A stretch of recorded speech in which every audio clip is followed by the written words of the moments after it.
Welcome to Freaky Fast Broadcasting, home of the RSR Cup Series. These Cup Series drivers will be taking on the Michigan International Speedway here tonight for the RSR Cup Series. As these drivers prepare for the playoffs heading here in the next 2 weeks, let's give a special shout to the sponsors and partners here at the Evolution Racing League as they help make everything happen. First, we have Or Nissan Central, the leading Nissan dealership in Oklahoma City. You can go check them out at www.ornissancentral.com. Our next partner is Sheffield Graphics. Sheffield Graphics is the leading designer in sim racing paint schemes and liveries. It was founded by a Navy veteran, and a portion of every paint goes to the Military Foundation Folds of Honor. It's a great nonprofit organization who gives sponsorship to the families of fallen soldiers and disabled veterans. Make sure to go check them out on Facebook under Sheffield Graphics. Next, we have ButtKicker. Every game deserves a truly immersive experience. The ButtKicker Gamer 2 lets you feel every detail, from the subtle footsteps to the rumble of a V10-powered race car, from the ambient environmental effects to the power of a nearby explosion. By moving a physical mass instead of only air, the Gamer 2 provides instant, accurate, powerful base response, and it's all perfectly synced with every game with no additional software required. So make sure you go to ButtKicker.com and you can feel what you've been missing, and you can use Freaky Fast 20. Remember, Freaky Fast 20, Freaky with 2 E's, to get 20% off of any purchase there at ButtKicker.com to let them know that we sent you there. But thank you to the proud partners here at the Evolution Racing League and Freaky Fast Broadcasting. Tonight in store for you, we have one heck of a race as these drivers take on the Michigan International Speedway for 120 laps here at the RSR Cup Series. I'm Zach Hall up in the booth. Alongside me will be Brandon Colley calling the action, with Robert Moyer Jr. up in the production box running the cameras. Brandon, welcome back here, man. Second race of the night here at Michigan. These Cup Series drivers about to go to battle. I think we got something really great in store for us. Absolutely, and if you tuned in to the ARCA broadcast, what we're going to see here with these Cup cars, completely different monster. These guys are going to be dealing with a lot of dirty air. It's going to be side-by-side battling for most of this race. It's going to be hard for these guys to really pull away from each other with the draft, but you've also got to think about with that dirty air, you're going to have to back up your corners just a little bit. Going to be that much easier to overdrive the center of the corners, the entry to the corner, burn up that right front, and lose out on your long-run speed. It's going to be all about managing that dirty air and trying to find the open lane just to get a little bit better rotation out of that car. Yeah, I think open lane is going to be the critical thing you're looking for sure, Brandon. Like you said, dirty air going to be a critical phase also with these cars. Man, I mean, this track gives the drivers options, though, in my opinion, Brandon. We talked about it in the ARCA race a little bit, the seams, how you can use those to help your car turn. That is the baking, the transition of the baking, because this is a progressively baked track. So that can definitely affect the handling. And I think drivers that are searching around and finding the most to get that clean air to when you're faster than somebody is going to be the critical way to pass, because we see the draft is very, very powerful. But if you can't get close enough in the corners, you're not going to be able to get the draft done straight away to make that happen. Talking about speed itself, it's going to be absolutely critical, not only to try to find that clean air, but you've got to keep the car clean. You rely so much on straight line speed at this track that getting into the wall just a little bit, you're going to be able to get it fixed on pit road, but you're going to be at a disadvantage with any type of damage, even if you're able to get that fixed. A tiny wrinkle in any fender is going to cost you overall pace, and if you get that wrinkle, you've got to hope everybody else out here gets one equal as yours, or even better for you, get a lot more damage than what you've got on your car to be able to have a shot to win this thing. Rag will not be your friend here tonight. Michigan International Speedway, that's for sure, Brandon. I think GT actually, in his interview last week, alluded to that. He said he feels like the key to this race is just staying out of that wall, because, like you said, Brandon, if you have that damage, you're not going to, even if you get it fixed, like you said on pit road, it's not going to matter. You're still going to have more drag than your competition, and that just makes the passing even harder, because you're still going to be just as bad in the dirty air, but worse when it comes to that draft pulling up to another car and trying to make that pass. So we're going to see which drivers can manipulate the draft the best and, figure out this dirty air, because at some point, I think you're going to get stuck back there. I don't care if you qualify on the pole. I think at some point you're going to be in a good bit of dirty air with the way this package is here at Michigan, and with the stages being at lap 30 and lap 60, with a 60% fuel load, with 3 sets of tires in the pits. I mean, we got strategy galore here tonight. And that's going to be the biggest thing that they're going to have to worry about, I think, is that not necessarily just being fast. Strategy, I think, is what's going to win you the race here tonight. You have to keep the car clean. You've got to make sure you're able to keep that straight line speed. But 60% fuel load. Talking to GT before the race, he says that even with a caution, don't think you can make it to the end of the stages. And with only 3 sets of tires in the pits, these guys are going to have to make quite a few pit stops. There's going to be some instances where guys are going to have to come down pit road and only take fuel. That opens up the strategy a ton for somebody to just play it, have everything fall right in order for them, maybe save a set of tires when other guys just aren't able to, take a set of tires at the right time, and come out here and steal a win. I think the strategy, like you said, is going to be the critical thing. I mean, we've seen that strategy, like you said, they're ready to play off multiple times, and I think this is a track where it could play even bigger dividends. So glad to see how that all shakes out once we get into the race here. But now drivers in qualifying. This place for a qualifying lap too, man. It is pretty hairy. I'd say you're pretty much going to be trying to run completely wide open. I imagine it's going to be pretty hard to do at the same time, but we'll see as we're driving both of these. From what I remember running here, again, likening it just to Auto Club, with the progressive banking, the lower lane there going to be a little bit flatter. You want to get down and try to not lift as much as possible, carry as much throttle through the corner.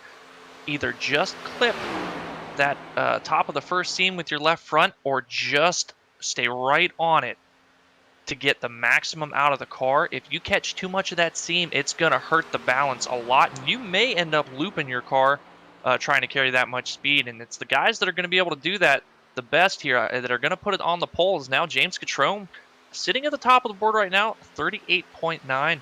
A pretty respectable lap here. Travis Everett, watching him go around the track now down the backstretch on his second lap. He's playing for that one chance at a hot lap here. Played really conservative on his first lap, running the top of the racetrack all the way around. See now coming out of turn 4, see what he can put down, keeping it pretty low out of the corner. On pace here to put down a pretty good lap. Yeah, right now teammate GT Azari at the top of the board with a 38.90. Travis Everett, they're going to slot himself into third there from Slide Jobs Racing. So it's 1-3 for Slide Job Racing so far in qualifying. As Travis Everett will slot in the third. I'm looking at Nathan Campbell in here in the 52 from Stealth Motorsports, seeing what he can produce in that 52 car. Looks like he'll be coming to pit road as he's already put down the 4th best time. So great lap for Nathan Campbell. Talking about guys putting down some pretty good laps. Look at Nolan Potter, 5th place right now. Having a pretty good qualifying effort, which is going to be absolutely crucial here with the dirty air. You're really going to want to have a good qualifying lap. In the 34, Nolan Potter showing some good speed in qualifying. See if it transitions into the race. Now we're watching Craig A. Burns under his qualifying lap here. Has yet to put one down, so we'll see what he can do. Had a pretty decent time there in practice. Let's see what he does as he comes out of turn 4 here. Keeping it nice and low to the racetrack. Trying to cut as much distance as possible. Looks like he'll slot himself up to the 8th spot. It's a great lap there. Right behind Jeff Carson in the 81 for the 12 of Craig A. Burns. And the trade-off, you see guys that are trying for that one hot lap on lap 2, and guys that are just trying to put down smooth, consistent laps on both of their qualifying attempts. You give up a little bit of speed for your hot lap by trying to get a good time on both laps here, and it also puts a little bit more temp to the tires, which overall can lead to a slower lap time. But it's really risky to try to do that one lap burner. Because if you mess it up, any chance you have at a good qualifying position is absolutely out the window. This time by Craig Burns, not going to improve upon his lap time. Going to be 9th place on the board as of right now. Yeah, looking like, oh, Kevin Zabladil. Look at that time. Tony Ludi in the 13. What a lap for him. He elected to do the second lap strategy. He ran a little bit of a slower first lap, Brandon. Then that second lap, up to P2 on the board. That's his best qualifying position of all year. What a lap for Tony Ludi. That is going to be a great starting spot for him, as it looks like that's going to be the end of qualifying there, guys, as GT Arizari will be your Sheffield Graphics pole winner after winning last week at the Indianapolis Motor Speedway. Coming here to Michigan, carrying that momentum. Remember, won at Pocono 3 weeks ago also. So this man is on a roll. He's on a first, second, and first. Last 3 finishes. Can he do it again? But here's your starting grid here tonight for the RSR Cup Series. GT Arizari able to bring home that Sheffield Graphics pole. Second's going to go to Tony Ludi by 8 thousandths of a second. What a lap for the 13. Third's going to go to James Catrone. Fourth's going to be Kevin Zabladil. Fifth's going to be Travis Everett. Sixth is going to be Nathan Campbell. Seventh is going to be Nolan Potter. Eighth, Zach Schrittenthal. Ninth's going to be Jeff Carson. And rounding out your top 10 will be Craig A. Burns. Chad Biesinger in the 23 and 11th, Brock Potter in 12th, Andrew Little 13th position, Curtis Preston, a subpar qualifying we're not used to seeing out of the 29 and 14th, Hunter Hayward echo that sentiment entirely for the 48 and 15th, Matthew Rush 16th, Kevin Sabilla 17th, Stephen Baldwin Jr. in 18th position, Harold Watkins 19th, and Rusty Modesty rounding out your top 20. 21st is going to be the 21 of David Hall. 22nd is going to be Ryan Bean. 23rd is going to be Junior Miller. 24th is going to be Dustin Stallings. 25th, Bob Fitzpatrick. 26th is going to go to Casey Kuntz. 27th is going to go to Anthony Younes. 28th is going to be Kevin Ruff. 29th, Marc-Andre Thibodeau. Rounding out the top 30 will be Harold Rothery. 31st will be Kevin Dowd. And rounding out your field will be Robert Fitzpatrick Sr. in the 32nd position in that 94 machine. As that's your starting grid here tonight from the Michigan International Speedway, as GT Arizari was sitting on that Sheffield Graphics pole. Let's go ahead and bring him down here from Slide Job Racing to have a chat here with our own Brandon Colley about his pole lap. Hey, GT, it's Brandon up in the booth. You got a copy? What's happening, man? Well, GT, congratulations getting the Sheffield Graphics Pole Award here in Michigan and doing us Ford guys proud in that Mustang Week Ford Mustang. Man, that was a burner lap. What's the grip like out there? Track's a little bit on the hot side. You guys slipping and sliding a little bit, or is it pretty under control? Yeah, it's actually really grippy, to be honest with you. I mean, I'm telling you, man. I hope we put on one hell of a show for you boys, because this is going to be just a fun race right here. Well, excited to see it, especially the Cup cars side by side battling's the name of the game, and Michigan offers a lot of opportunity for that. How do you feel like the tire wear is going to play into the long runs here? What is the fall off going to be like? Where's the speed going to be toward the end of the run? No, and tire wear is going to be a huge factor here, dude. And I mean, what I'm going to see is we're all going to be bunched up, so close, and this place is sitting fast. I mean, you got to make a decision whether you're just going to go hammer down and stay ahead and hope that you don't get caught up in something you don't want to, or let them go by and try and track them back down. But I mean, it's hard to save tires here. I mean, at least it is for me. And I know our teammates are really good at it. But we just have a hard time here because, I mean, you don't want to lose a draft, so you're driving hard, but then trying not to drive hard. And sometimes when you do that, you make the shit worse, He let you get back down there, get ready to take the green flag on this thing. Wish you the best of luck, and hopefully talk to you one of these stages or maybe at the end of this thing. Yes. Nope. I did it again. I cut him off, guys. I did it again. Oh, man. GT's going to get me. I'll tell you what. But I'll tell you what, he's going to bring this field to green, man. He sounds fired up. He sounds like he's ready to race. And I'm ready for these guys to get ready to bring it action to all you fans at home. Pace car is in the restart zone. Green is out. GT Irizarry off and away. Tony Ludi on the outside. What a start for him as these cars of 32 cars roar down to turn one with GT Irizarry leading the field. Pretty stacked up still all the way back to about 14th position of Hunter Hayward. Looks like on the inside now, inside lane starting to make a lot of ground on the initial start. Not as much grip on the outside. See, once they get fully up to speed, which lane's going to prevail on the fresher tires? As looks like we've already got a car into the Zabladil. Big moment there. These guys checking up 3 wide now, coming out of turn 4. Big moment. Look at that. Curtis Preston through the middle. Hunter Hayward on the bottom. Andrew Little, the 4. Brock Potter. It is all going down here. Michigan, guys, you're going to hear a lot of oohs and ahs tonight as you're seeing these cars just slice and dice, trying to find the grip. Curtis Preston going through the middle lane. That is a ballsy maneuver from him. There's Hunter Hayward also on the 48. Those two trying to go to the front as it's stacking up ahead. Yeah, this is definitely a lot of aggression out of Curtis Preston right now, trying to make up that track position early. Now Hunter Hayward going around the outside of him, taking it 3 wide with himself and Chad Biesinger. Gonna be tight off the corner. No contact here. Looks like Hunter Hayward gonna get the run, but just ahead of him, Jeff Carson now taking it to the bottom lane here, 3 wide. Man, these guys are not holding anything back in the early goings here.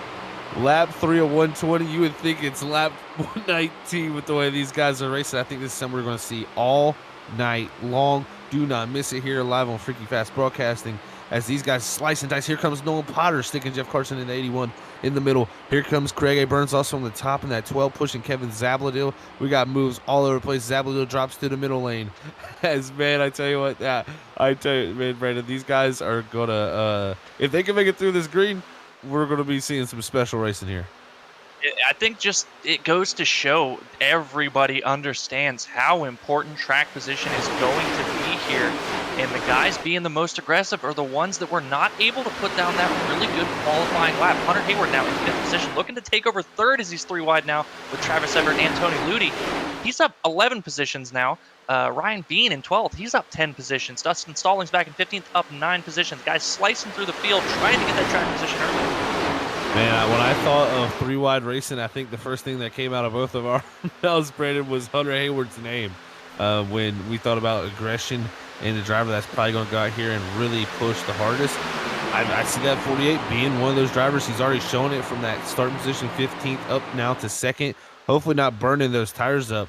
But, man, I tell you what, he's definitely an aggressive young man. And him and Curtis Preston both having subpar qualifying runs that we're not used to see, and they're both drivers that compete for wins up here. So they quickly were both trying to get the track position, and it's both proven well for them as they're both into the top 8. As Hayward now going to the inside of Irizarry, down in the 3. What type of racing we're going to see is 3 wide in the back there. Tony Ludi, man, this is all over the place here at Michigan. There's 32 cars down the front row. I think it's something that we've seen time and time again out of Hunter Hayward. He's very good on the short run. Very good at getting the most out of those tires when they are the freshest. The biggest problem is that occasionally it's come back to bite him on the long run. He's just worn out the tires a little bit too much with that short run speed. And whereas GT, we see how consistent he is. Does not make mistakes very often. And he knows already how crucial saving those tires are going to be. I'm sure he was very happy to go ahead and let Hunter Hayward take that position, knowing that he's got a good shot at getting it back here in a number of laps. Yeah, I tell you what, he's just a veteran, man. He knows, look at him here. He's not going to really look for position with Freaky. He's just getting his mirror.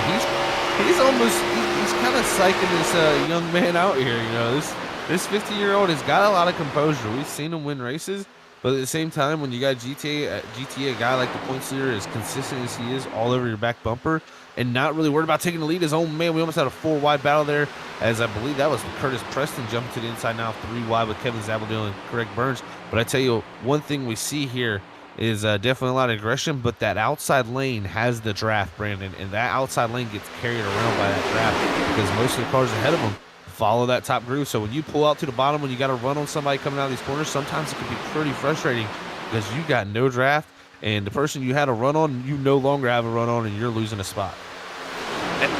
Right, and that is indeed, it's tracks like this, we talk about it all the time. It is insanely fun to call from the broadcasting perspective, but in the driver's seat, I can promise you it is the most frustrating thing you will ever experience because you just can't seem to pass anybody. You can be faster than them, you can run them down from a second, but just having that preferred lane in the draft is the second you come out to make that pass, the draft pulls them back by you, and you're going to be lucky if you can hop back in behind them without that gap closing, because you might go from trying to gain 1 position to losing 3 more that you're going to have to battle just as hard to make back up as the one you just tried to get and couldn't quite make. And you're seeing throughout this whole entire field. I mean, you're exactly right. It's just when you're in the driver's seat, it's just one of those things where you can't get away from anybody. So you're around your competition at all times. And when you're going to be most frustrated is when you're in these close situations like this, because drivers are most likely to make, mistakes and things that make other drivers frustrated. So this type of racing can get to that point, man. It's a long day because you do not get away. I mean, right now, separating our whole entire 30-car field is only 4 seconds. That is ridiculous. I mean, 2 seconds almost all the way back to the 18th position. This field is just on top of each other. I mean, the lead is just continually being contested. GT now to the outside of Hayward as GT wants to take the lead back with the help of James Catrone there on the top side. As Catrone's shown a lot of speed this season, has not had the finishes go along with it. Ooh, I believe he might have had a little almost close bit of contact there as Catrone pushing the 14. Almost got GT a little bit out of the groove. Looking at it up here, GT having that outside ever since he decided to go side by side with Hunter Hayward. This is forcing Hunter to really take a lot more of a shallow entry than he's wanting to, and the longer this keeps up, the better position GT's going to be in. Hunter's really going to have to send it in. He's finally going to be able to clear GT here, but really going to have to send it in to make that pass. Now Curtis Preston looking to take third place from James Trump, just getting a nose on the inside here. Slowly working his way up, not quite as fast as what Hunter Hayward did, but he's been a lot more methodical doing it. And really, Hunter's not made all that much gap. I mean, considering how hard he pushed at the start here, and it just goes to show exactly what we've been talking about, how strong that draft is. Hunter Hayward flew through the field, got up here to the lead, but it really wasn't for anything. Nobody's been able to, he hasn't been able to pull away from anybody. Everybody's still right there nipping at his heels, filling up his mirror. And he's going to have to be worrying about the long-run pace here, trying to put down these burners and just not really getting much out of it. Yeah, you can never burn your tires up. And GT talked about it. He said, this is a place where you got to be smart and save your stuff. We'll have to see if it comes back around for him in the early 12 laps here. Hunter Hayward still leading. And man, we rode aboard there for a moment with Andrew Little in that 9th position. It was hard to see a lot of action that was going on, just so much stacking up. This is kind of common to what you would see almost at a plate track. These giant spoilers on the back of these cars, you really can't see too much farther forward ahead. But I tell you what, you got to be pretty focused, because if something happens, it happens in an instant. And it really does. The run's appeal. Oh no, Craig Burns getting turned right in front of Andrew Little. A car literally just went to space. And there he lands. He just... Craig Burns is definitely, man, that 12 is destroyed. That is, as Lee Tidwell would say, somebody died. Unfortunate there for Craig Burns. Looked like Dustin Stallings initiating that contact there. Travis Everett, unfortunately, on the outside, really nowhere to go. Absolute worst place you want to be when something like that happens. But that collected a good number of drivers in this wreck. And like you said, Craig Burns just, he's in contact with Elon Musk right now, trying to get a contract. Yeah, he's trying to get some type of contract there. Probably make more money doing that than driving race cars at this point. But hopefully that goes well for Craig, and we wish him the best. But definitely not boding well for his finishes in this race. Oh, man, you're seeing it, the contact between the 93 and, man, just clipped that wall full. I mean, guys, he went 30 foot in the air, 40 foot in the air. That was spectacular and not good for him, but a pretty wild shot for here on the broadcast for Mr. Fan Favorite Craig Burns out there. There's an unfortunate ending to his night, and a lot of other guys, like you said, Travis Everett. Here's the 23 of Chad Beeson, 17 Kevin Zabaldale. Here goes Ryan Bean in the 25, hard collision into the wall. A lot of good race cars taken out here in this early going, and I tell you what, that's what we see though at this racetrack, because it's almost like a plate track, Brandon, where you're so close on top of each other, you get these big ones. Yeah, the comparisons to the plate tracks going to be coming up a lot tonight, I think. You already had a number of them, and it's exactly right. Things happen so quickly here. You saw that. There's just no time to react for so many guys. Just with the speeds that they're carrying, everything happens just in an instant, as fast as you can snap your fingers, and you've got to be ready to react to that at all times. A momentary lapse in concentration, and you're going to find yourself wound up in something. What a wild incident there to bring out the Ford Nissan Central caution of this evening.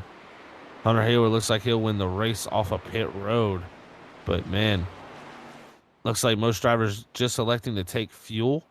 And I'll tell you what, I don't want to jinx Hunter Hayward, but he's going to have a penalty, guys, because he definitely went over the yellow line there on the exit of pit road.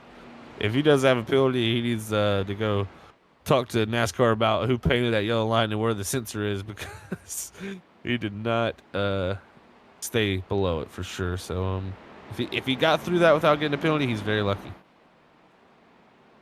Well, I think if he doesn't get a penalty from that, I don't think he's going to want to bring that to the attention of anybody. You keep that sensor right where it's at, because it worked out pretty well.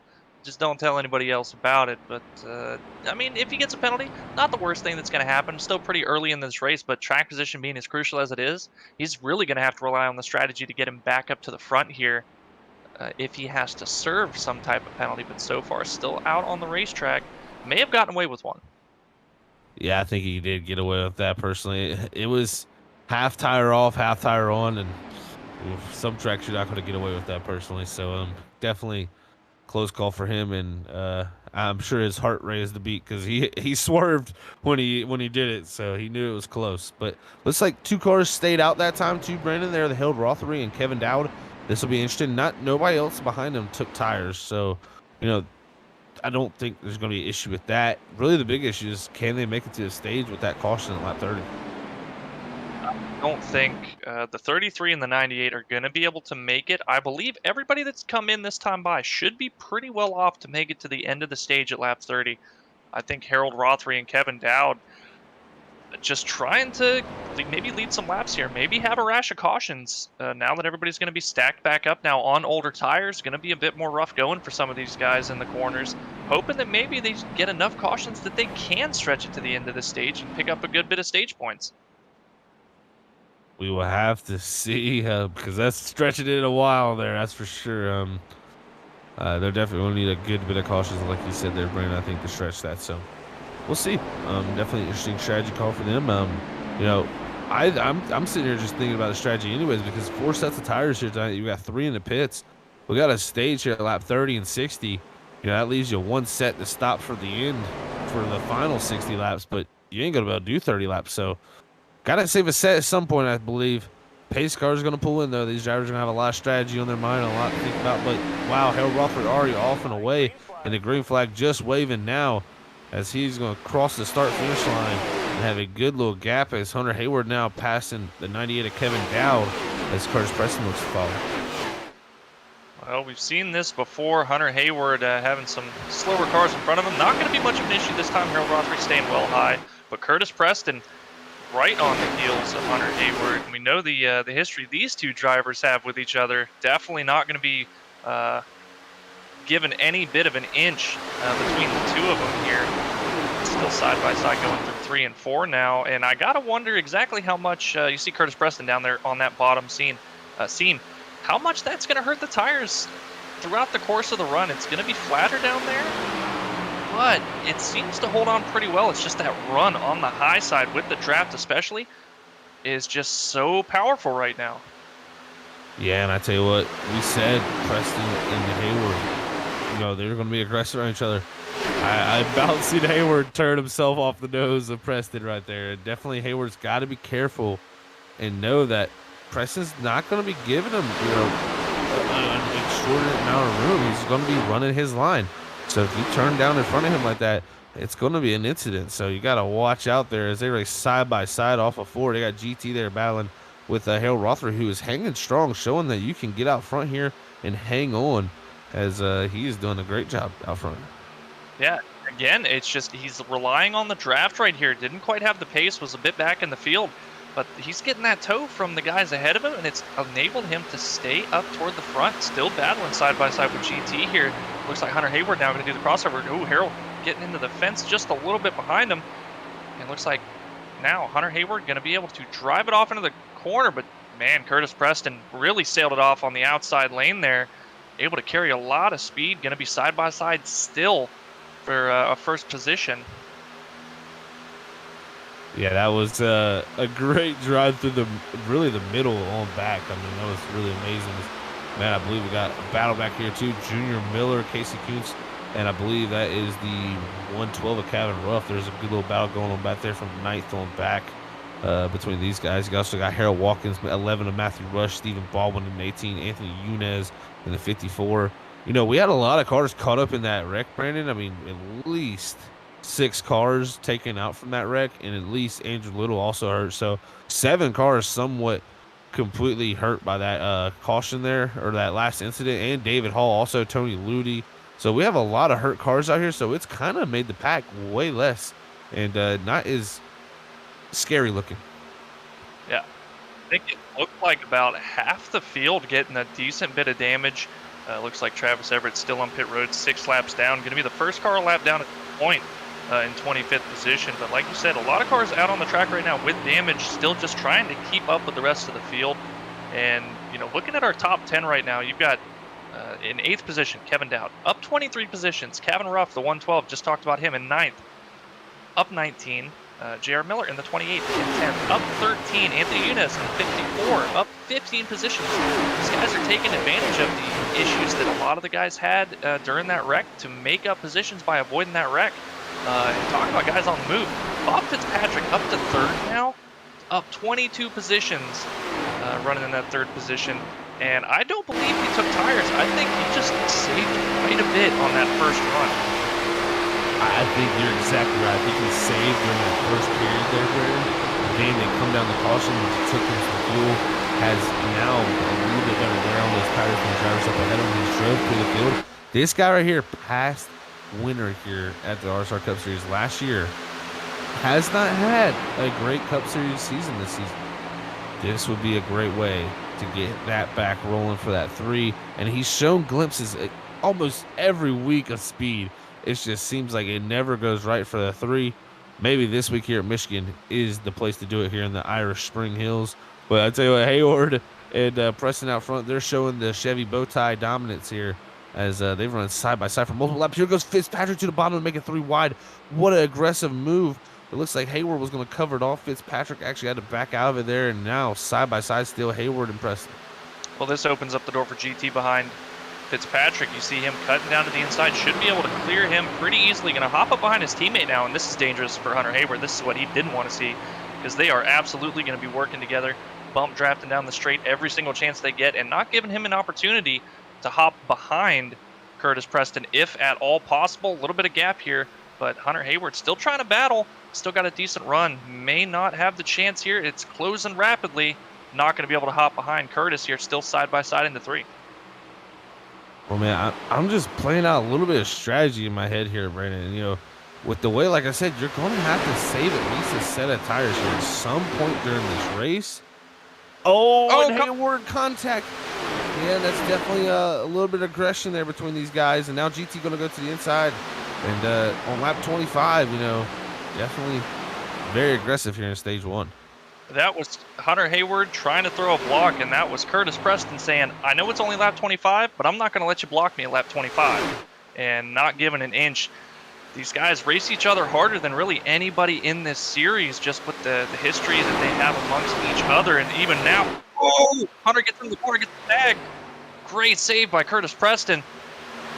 Man, these guys, this intensity is ramping up here. It's pretty early in the race, and Curtis Preston is absolutely going to be remembering that one. And he's definitely behind him here, and we're going to go down to the third one, and he's going to go high here. But, man, yeah, you know, a lot of aggression here early. I understand what, you know, this is fun. This is fun for these guys. Both those guys are pretty much locked into the playoffs. They can go out here and risk it for this. But at the same time, you got to look at the big picture of the scheme.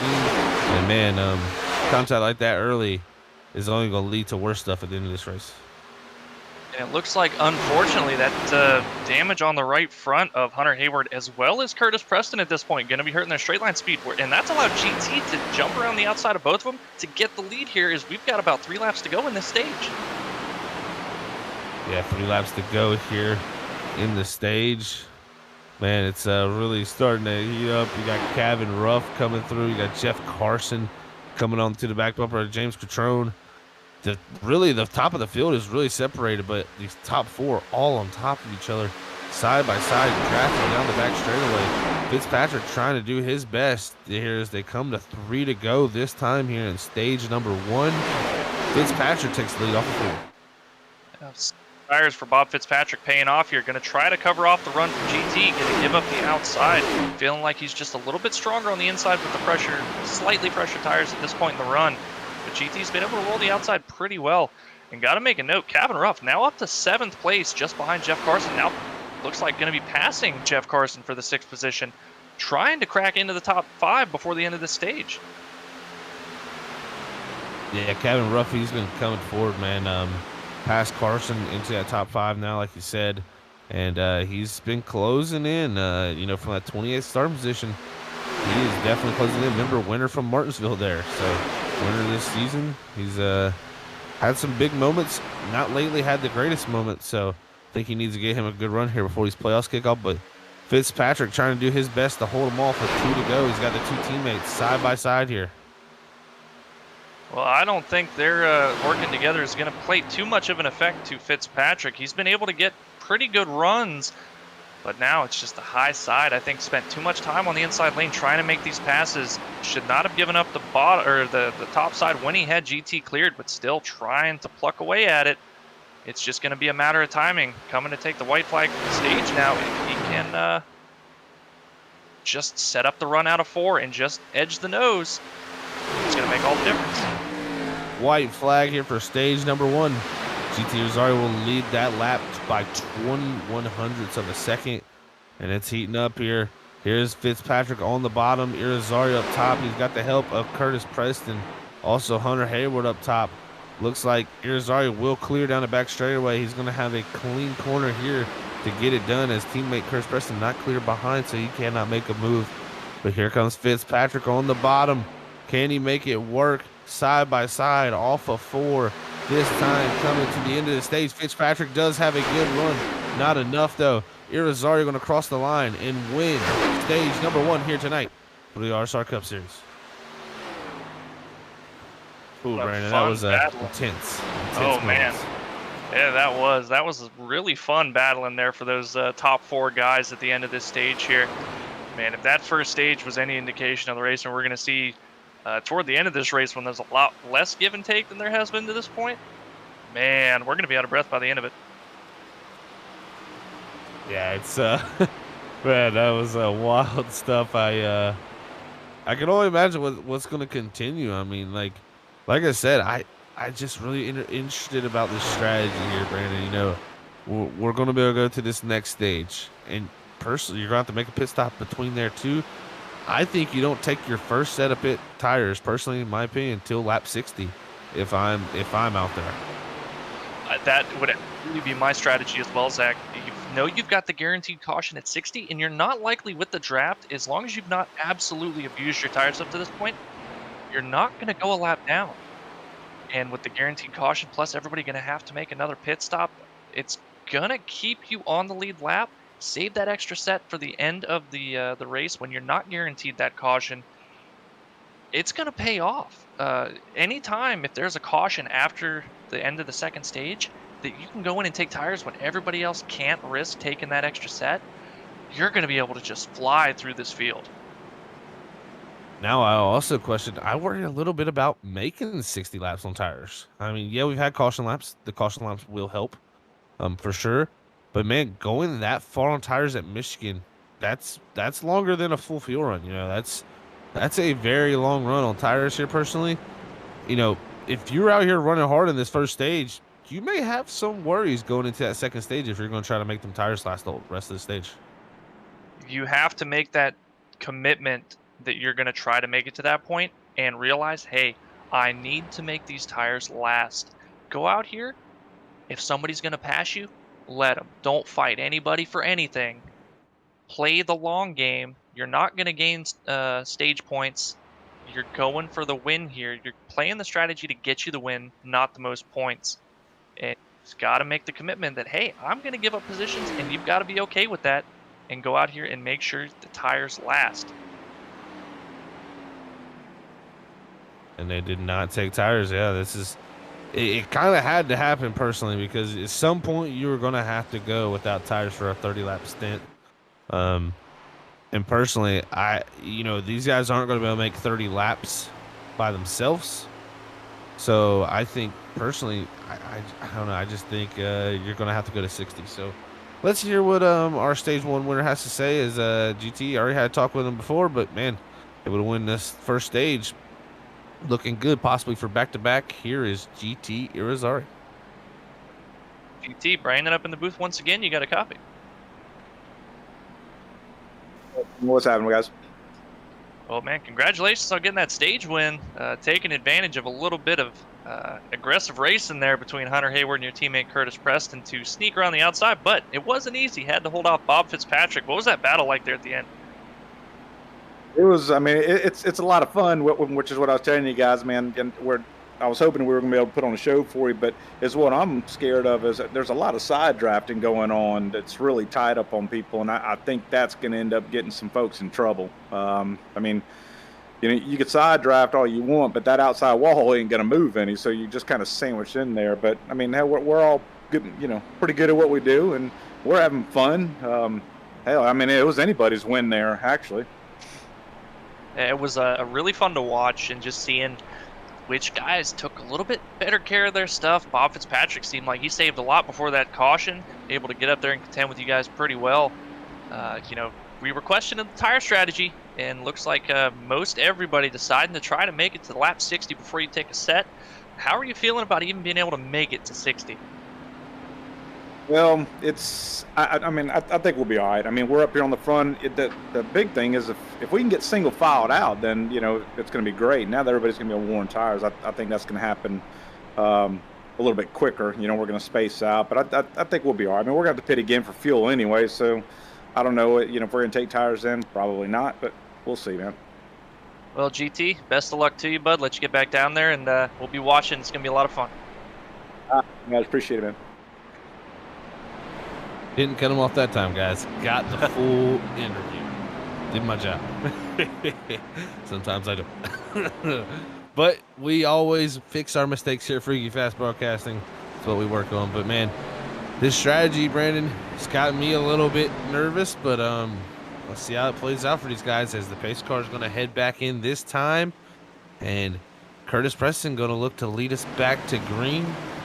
As there he goes, Curtis Preston off and away with the race lead as he'll cross the start-finish line.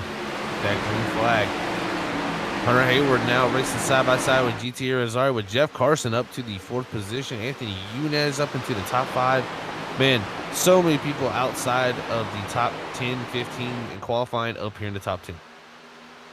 Anthony Yunez, a little bit of a door-to-door contact there with the 18. And I've got to tell you, Zach, I noticed something. Looks like Kevin Rupp and Bob Fitzpatrick, they may have put on a set of tires under that pit stop. Yeah, that's very true. We could see, you know, which driver did take tires because look at the data. I can't really see for us at least, the data for us doesn't show the tires, but. So it looks like Kevin Ruff and Bob Fitzpatrick is what we're getting the word here from our producer. Did change tires last time by. So these two definitely going to be going up through. But my problem is with that, Brandon, is they are going to have to save a set at some point during this race. Yeah, they are. They're going to have to put themselves at a disadvantage at some point. You can absolutely tell without looking at any of the data they took a set because they're already 3 wide for 2nd place. So Bob Fitzpatrick and Kevin Ruff just kind of single filing around all these guys on the older tires now.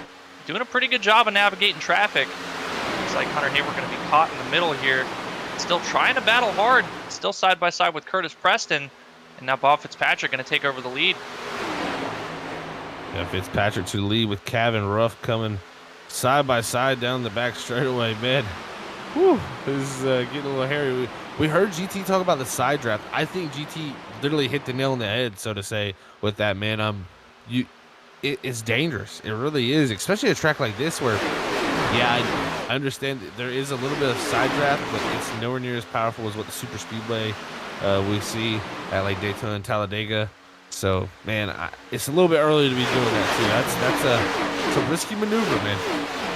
It really is, and I would argue that it's absolutely pointless to do at a track like this. There's no really you're just putting yourself in a bad position, which is what you absolutely don't want to do as a race car driver. And there's so much more you're risking than you're going to gain by slowing a guy down a minuscule amount that you're probably not even going to notice. So like Jeezy said, it's probably something that's going to get a lot of guys in trouble. Haven't seen anybody get caught in a wreck because of it just yet. But once it gets down to the nitty-gritty of this race here, where guys are really battling each other hard, trying to take as much room as they can going into the corners, and trying to pull guys back going down the straightaway, that's when we're going to see the problems, and going to have to hope that it's only going to be 1 or 2 cars involved and not a big wreck like we saw at the beginning of this race. Kevin Sabilla was also one of the drivers to take tires. He's up to 3rd now, too. That 78. It's a great run for him going. Now looking at the 6 of Rusty Modesty. They're the 13th position behind the 22 of Harold Watkins, as he's about 2.4 seconds back from our leader. So definitely spacing out up front with those guys on the newer tires. But, man, they're going to be hurting when it comes to one point of the next runs when everybody else is going to have new tires. Exactly, and I think that it's just a point that everybody else said, you know what, we've got the guaranteed caution. We know we cannot go a lap down here. We're going to be slow, but everybody else thought the same except for Bob Patrick Kavanaugh and Kevin Sabilla, that it's not going to really make too much of a difference, but it's that safety net for the end of the race. Whereas Bob Fitzpatrick Kavanaugh and Kevin Sabilla now, they're not going to be able to take that set at the next stage break, and then there's no guaranteed cautions after that, so they're just hoping that everything falls into your hand. Number 1 rule, and it's something I had to learn the hard way, was don't put yourself in a position that you have to rely on a caution, because 10 to 1 it's not going to happen. Yeah, it's one of the things where as a driver you can never be guaranteed something in racing. Never think something is going to happen. Always plan for that race going to the end. I do a lot of this stuff where the crew chief role, and it's as a crew chief kind of role and strategist, you got to be always thinking, if this race goes long, what is my strategy? And then also a backup strategy. If a caution comes out anytime, what is the strategy? What is the game plan from there? So, there's a lot of different things going on for these drivers out here, but it's just impressive to see them micromanage it, especially because a lot of them don't have crew chiefs and spotters in the background helping them. They just have their teammates that they're bouncing ideas off of. And, man, in the heat of the moment while you're driving, sometimes you can get some of that strategy very wrong. Absolutely you can. And it's a lot of times something I've talked about before, that you can really think your way into losing a race just by overthinking the strategy. And as we got a caution, I believe that was the 54, Anthony Nunez. Yeah, I think they were racing pretty hard off of 4 between him and the 15 of Stephen Baldwin. And, man, just a little bit of contact between those two. And it's going to turn Anthony Nunez. And, man, I think that might have been a case of the side drafting we've seen, because we'll go back here on the Freak Fast replay. They come off of 4. The 18 crosses under the 54 and then down the straightaway here. 18 comes up the racetrack. 54 not coming down and just comes up, gets that left rear, turns them sideways down the racetrack into the infield. And, man, if you're Anthony Nunez, that's it's got to be disappointing, especially that hard hit there on the nose. I mean, nothing he did there. Just the 18 getting way too close to the quarter panel and turning them. Well, Zach, looking at that, I think what caused that wreck was somebody that wasn't a part of it at all. Looking just ahead of them when that happened, the 28 of J.R. Miller. He wasn't running right up against the wall, about a car width off the wall, and it looked like both drivers trying to get that draft to get an advantage on one another. The 18 moved up just a little bit, trying to get the draft, expecting Anthony to be a little bit more up the track than he was to cause that incident. Just a lapse in situational and spatial awareness for the 18. But, just two guys trying to get the advantage of the draft, and that goes again to show you how absolutely important it is just to have that little bit of extra speed from the draft for the guys ahead of you. Definitely. I think you're actually exactly right about that call there, Brandon. I mean, It looked like that's exactly what they were doing. Is look at this pit road strategy too. Sabilla will be the first one to come down here. He took tires. My thing is here, we got to go to lap 60 at least. Man, I'm kind of confused why these guys didn't stop. Maybe these guys think they can stretch it on fuel, Brandon. Because you think about it, we had the caution at lap 30. We didn't get back going green till at least lap 32 or so. So I mean, really, or no, sorry, 35. So it really, they kind of, didn't have a full 30 laps. It was really 25 laps. We get this caution here. It might put it in the range where they can make it 20 laps, green. I think that's very possible with a 60% tank, 20 laps green. I think they're right within that window, especially if you're aggressively saving after coming in to make the stop to top off. Rolling around fourth gear, clutching it as much as you can. Right as we are right now, it's 15 laps until the end of the stage, which is about, it's exactly halfway for the stage distance, but we're not going back green this time by. So it should be about, I think, 13 laps when we go back green that they're going to have to make, which I'm pretty sure is within the realm of being possible. I think that's going to be probably as far as you're going to want to push it. You might be able to go to 14. But I think this is the right call for the stage, at least. These guys at the front, I think just trying to hold on to track position right now and just try to stay out of trouble at the moment. Well, they better be pretty confident because if it stays green and they got to pit, it's not going to be the greatest situation because you can go a lap down in this racetrack under a pit road situation. So it's one of the tracks where it's right at the edge. You have to kind of be pitting right with the person not to go a lap down. So it's very, very close. But I think if they didn't pit there, I think they feel pretty confident, especially with the amount of guys that didn't pit.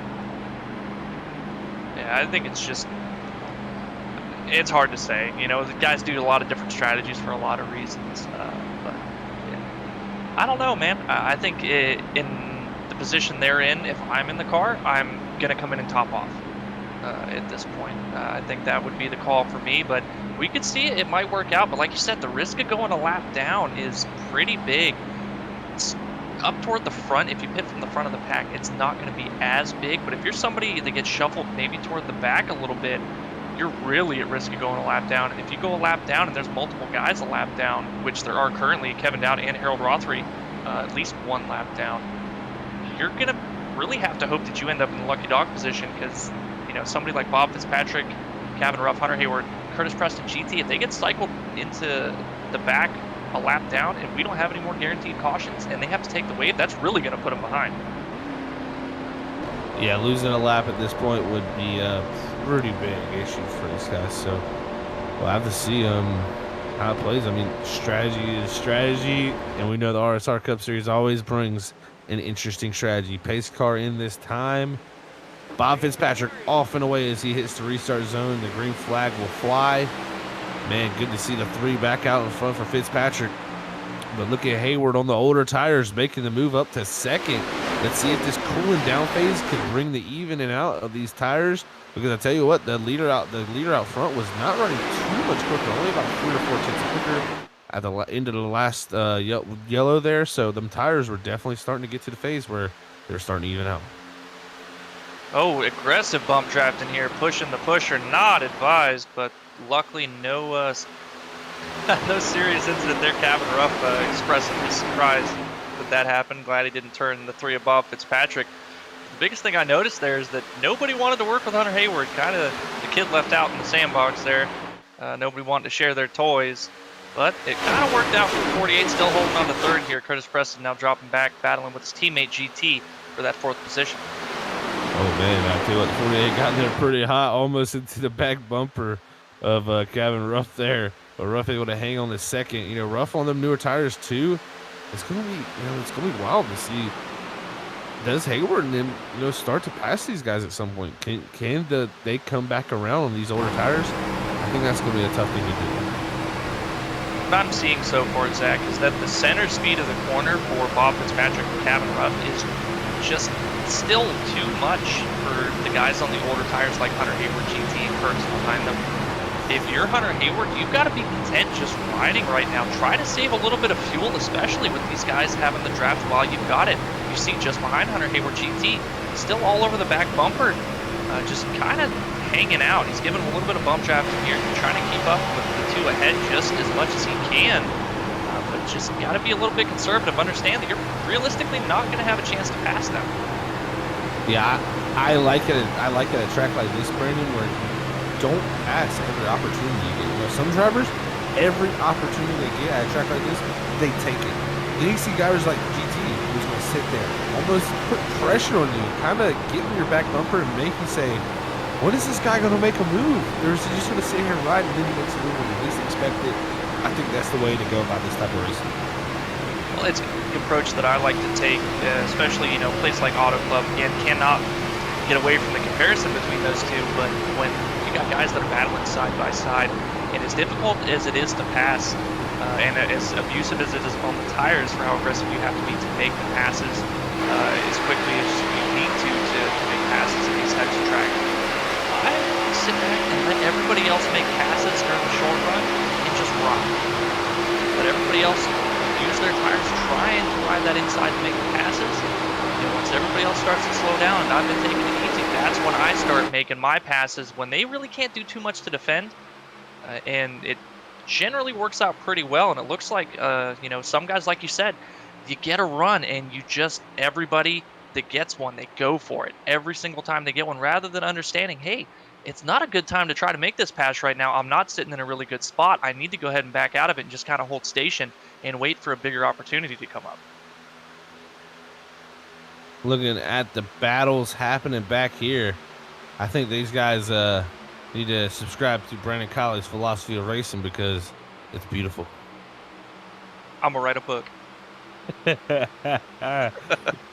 Good times up here in the booth for my buddy and me, man. We always have a good time. But look at this great racing. This is what makes it good times up here. Oh man, Casey Coots and Matthew Rush, they were squeezing James Cortrone. They were saying, Cortrone, you put your nose there, it's probably not going to end up well.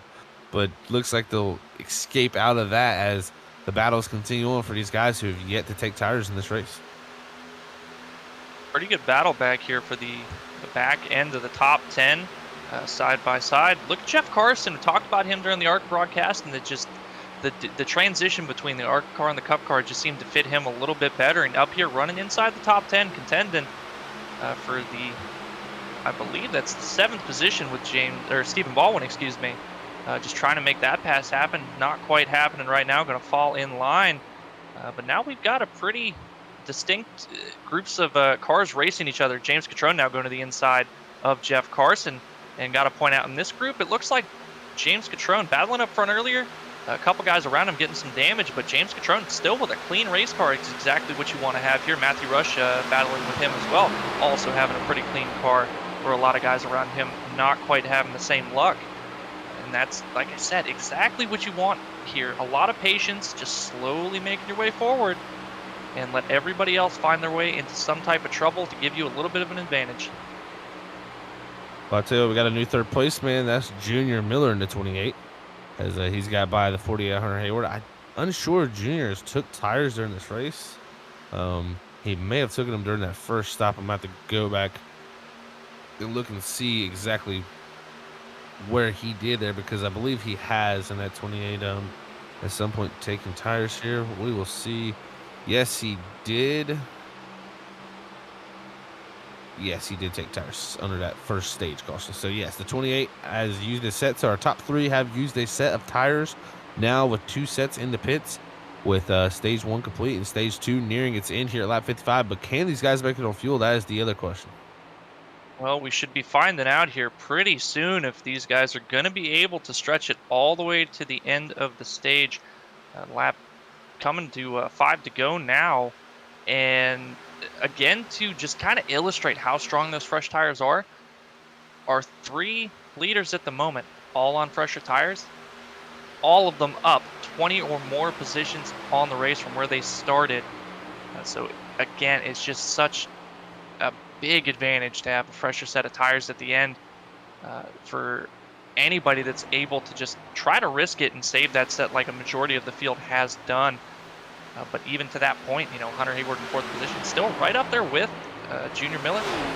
And the speed difference is marginal at best right now. The tires have really evened out because Hunter Hayward last time by, about a 10th quicker than the 3 leaders. So have to see what it does this time across the line. Again, another 10th quicker than our 2 leaders. Jared Miller just ahead of him, a 40.22 to Hunter Hayward's 40.23. So definitely evening out as the run has gone on. And looking here at the 21 of David Hall. He's running in the 19th position, last car on the lead lap. Oh, battle for the lead, too, now heating up as Kevin Ruff has gone to the inside of Bob Fitzpatrick. And Hunter Hayward also to the inside of Junior Miller behind this. I tell you what, Hunter Hayward's finding some new pace here, Brandon, and I think that's boding well for at the end of this race for a long, long run for him. I think that's exactly right, and to his credit as well, a lot of these guys, I think the only one that has a clean car ahead of him is Bob Fitzpatrick. As the tires are evening out, that advantage that they had is getting worse and worse because now that the tires are evened out, the damage is going to start hindering them more than the tire wear. Because I guarantee that they still got fresher tires, but can't carry the straight line speed off the corner that everybody else can with less damage or no damage at all. Hunter Hayward, a little bit of right front damage, going to be hindering him, but saving the tires is going to go a long way to help that as well. Still battling for that 3rd position for the 28s. Just can't quite get the speed to make that pass. Yeah, and he's just nipping at the heels of the 28, but I mean, at the same time, going to get him a good stage finish here. And he's ahead of the guys that he's on the strategy with. He is the leader of the strategy he's on. That is what you want to be, and that's how we've seen GT pull this strategy off. We've seen multiple times this strategy be used, and to me, it is the best strategy at the moment here in the RSR Cup Series to always save a set of tires for that final run or final stage of this race, because without that, you are pretty much critically lost. But man, white flag in the air. Final time for stage number 2 here tonight at the RSR Cup Series. Bob Fitzpatrick holding on to that lead. And, man, I tell you what, they're running up against the wall up there. And that is letting Hayward and Miller run them down as Hayward has to get past Miller for 3rd.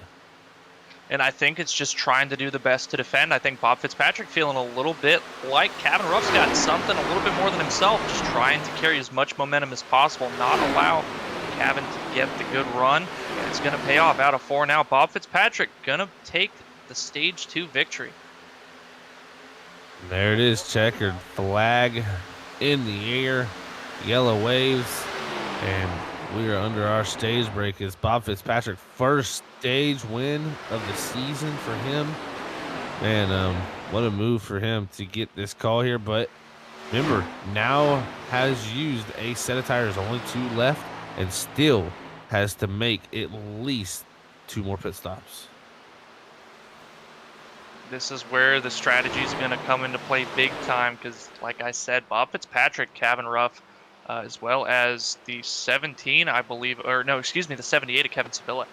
These guys, they're going to need to rely on a late caution at some point to kind of almost reset them. And they're going to have to just hope the timing is exactly right. That's going to force other guys to take a set when they might necessarily not want to and kind of put them back to even. We'll have to see how that plays out. But right now, Bob Fitzpatrick just happy, I'm sure, to pick up the stage win, get some extra bonus points here, as we've only got 1 more week after tonight's race before the playoffs start.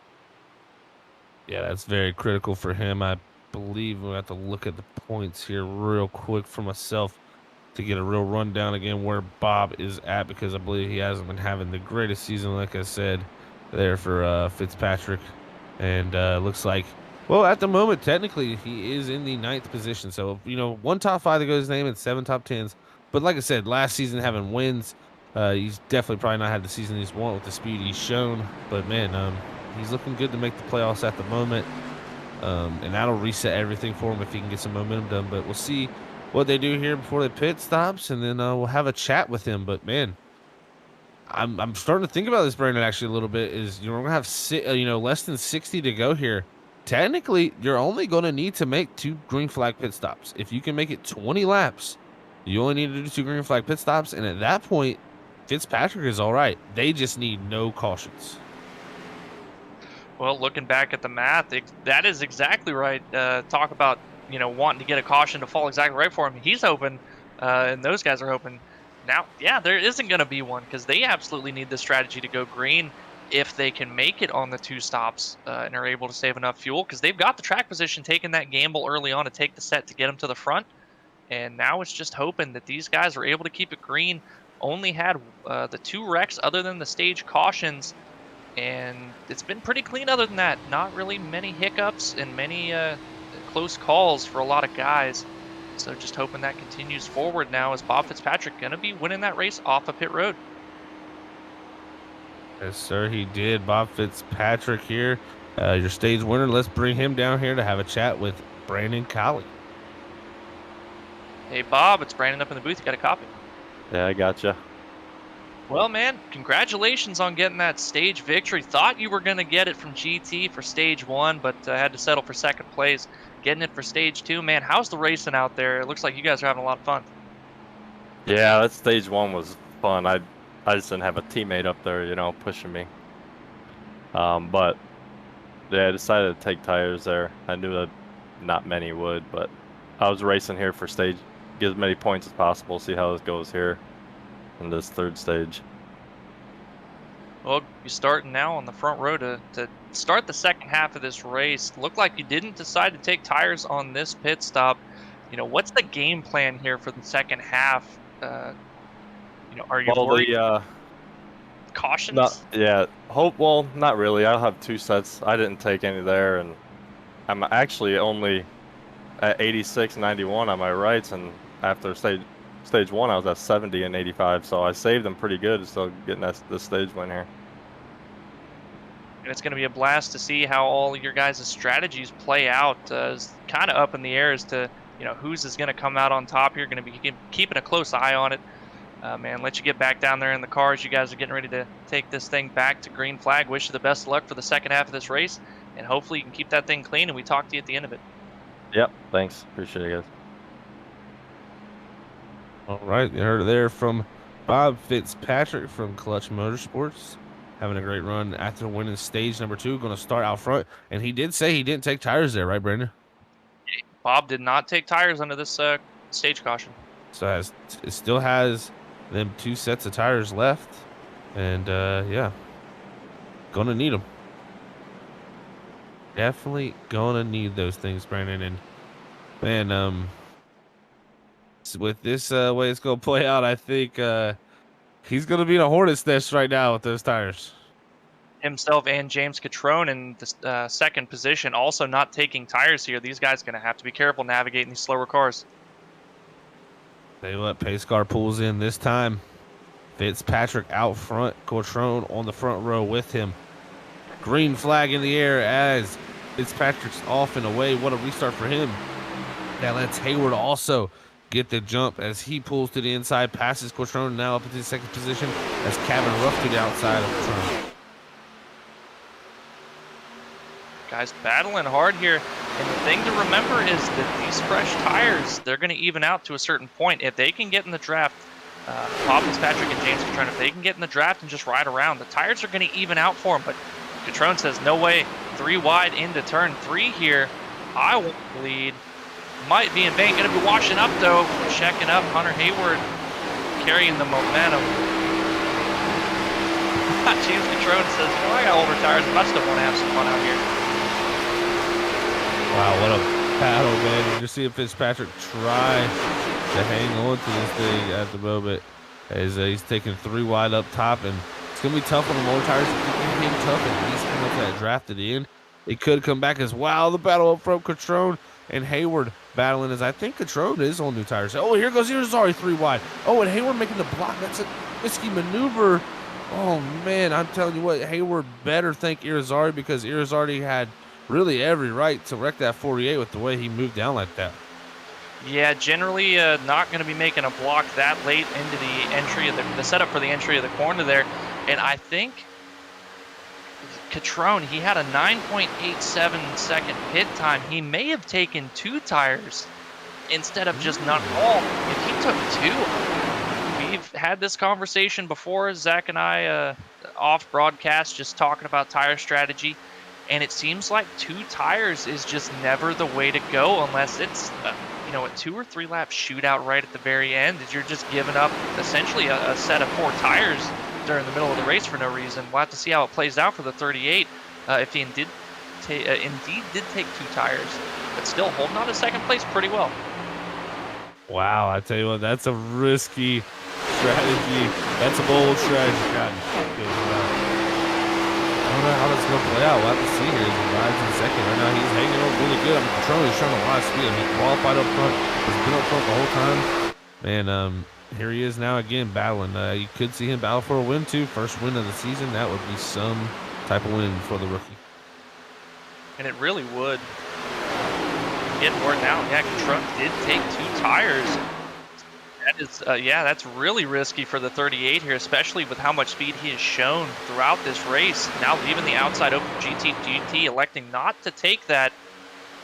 There will be a number of laps here before the tires. That 2-tire strategy for James Catrone is gonna start playing to everybody else's advantage. Gonna be losing a little bit of speed, and you got to figure it's going to help him in the short run with the tightness the cars are feeling with their 60% fuel load. Going to be a little bit tighter than normal, so that 2 tires is going to free him up a good bit. He's going to have a lot more turn in the car, going to be able to carry a lot of speed, but it's also going to start burning up the tires a little bit more than everybody else.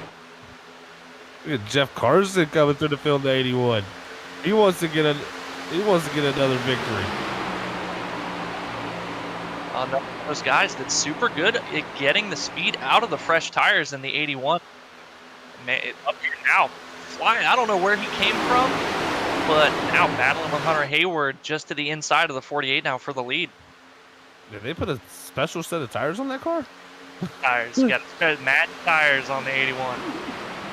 Oh man, I tell you, this thing's a straight out Days of Thunder because that thing is going straight to the front. 81, Jeff Carson to the lead. What a move! That was so unexpected. He was been running top 10 most of the race. Just has not shown that. Keeping on 81 to the hauler after the race. We're going to need to look at that car.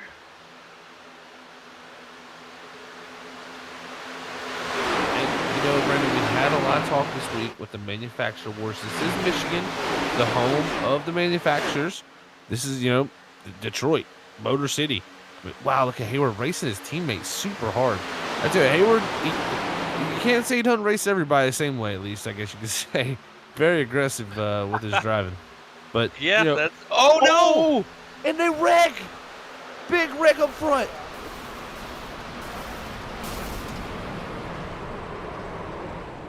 Oh, no. Oh, man. Man, I tell you what, that is an unfortunate incident out front of this field, and it hurt a lot of people, Cavan Ruff included. I believe Curtis Preston may have been even no, Curtis Preston actually makes it through the grass. So does Zach Schrittenthal. Multiple different car series that got on the Freaky Fast replay for our Nissan Central Carlson. And, heavy collision between the 2 leaders and teammates, I must point out. So,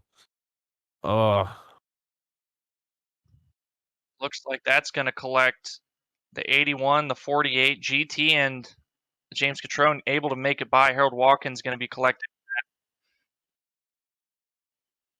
Oh my God, Nolan Potter just jumped the blue circle down there. He literally cleared it, Brandon. Look at the tire tracks. The grass starts before it did it. We'll go back on that one. We gotta check that one out. That was a sick motocross jump from our good buddy Nolan Potter. Unfortunately, he got some rear end damage out of that one. He came down pretty hard, but it's still going to be a 10 out of 10 for the judges. Here goes around board. You can see the wreck transpiring up ahead of him. He's in the grass just looking for anything special. And he's going to come here, and there's a jump right here, guys, because look at this thing. Take air and fly all the way across to the next side of the grass. He cleared it, man. He cleared the concrete pad. That was pretty impressive. But I tell you what, looking back at that, Brandon, you know, Carson was a lot off the wall, but Hayward was very optimistic coming up that fast. Yeah, gonna have to go back and look at that to see exactly, trying to figure out who was thinking what there. And we know Hunter Hayward, you mentioned it, he's going to race everybody the same, and that's aggressive. That is how Hunter Hayward races, and I think just expecting a little bit more room to come up the racetrack. Jeff Carson not fanning as far out as maybe Hunter Hayward was expecting, kind of holding station there, but you expect the guy to give you the room, but if he doesn't, you're going to have to lift. And unfortunately, it looked like Hunter Hayward not willing to lift and junking his teammate, as well as a host of other cars behind him that had a lot of pace as well. A couple guys, like we saw there, able to make some evasive maneuvers through the infield to avoid that. Luckily for them, but unluckily for Harold Watkins. Matthew Rush getting involved, Zach Schrittenthal, Kevin Ruff having a lot of speed up here at the front, getting a big part of that as well. Now going to be showed a lap down. So bad luck for a good number of cars. Man, oh man, that shows you how fast stuff can happen up front. You're just racing. A little bit of contact between the leaders, and everything breaks loose from there, man. And now it's really set up an interesting race. I mean, with lap 74 here of 120, Brandon. I mean, could you make it on a one-stop? I don't think 25 laps is doable on a 65% fuel tank. So I don't think it'll be available. But man, I don't know, man. That's I think we're still in the same strategy of a two-stop, but if a one-stop is there, can somebody do it? I think if you're in the front of the pack, you're still planning on your two-stop. If you are somebody toward the back, like Bob Fitzpatrick, Harold Rothery, maybe the 28, Jared Miller, come down and take fuel. Pop off. See if you can go just a little bit longer. And once you come into pit road, you're going to be able to be pretty hard on that set of tires that you come out on, whereas a lot of other guys got a lot farther to go. Going to have to be a little bit more patient.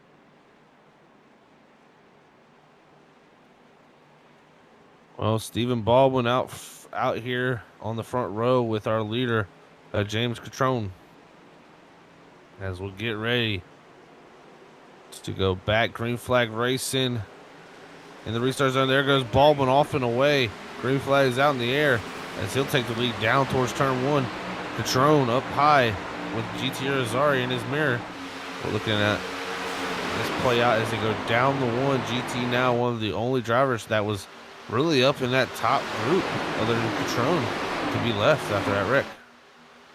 I think now we're going to see the fall off of the 2 tires for the 38 as we see GT got a huge run out of turn 2 that time, right to the back of the 18 of Stephen Baldwin. Going to be giving him a push down into turn 3. I think once GT gets around the 18, it's not going to be very difficult for him to get around the 38. I'm pretty sure James has just got to be holding on and losing as little track position as possible. It's got to be the game plan for himself until they get to the point that they can make the pit stops. There you go. Catrone covers it off there. Saw the run from the top from GT, covers it out, and then, drives to the bottom there. Stephen Baldwin clears him on entry. Now the battle ensues, and look, David Hall up into 4th position, also in the 21. Brock Potter there in 5th. Casey Kuntz up in 6th. Marc-Andre Thibodeau in 7th. I mean, literally, other than the 2 guys in 1st and 2nd right now, GT and James Catrone, everybody else has started 12th or farther back. A whole host of guys in the top 10 right now, up 20-plus positions. Marc-Andre Thibodeau, Casey Kuntz, both up 21 positions. David Hall up 15. Rusty Modesty in 9th. He's been hit or miss in the top 10 so far, up now 12 positions. Curtis Preston now rebounding up to the top 10, up 4 positions. Harold Rothery in the 33.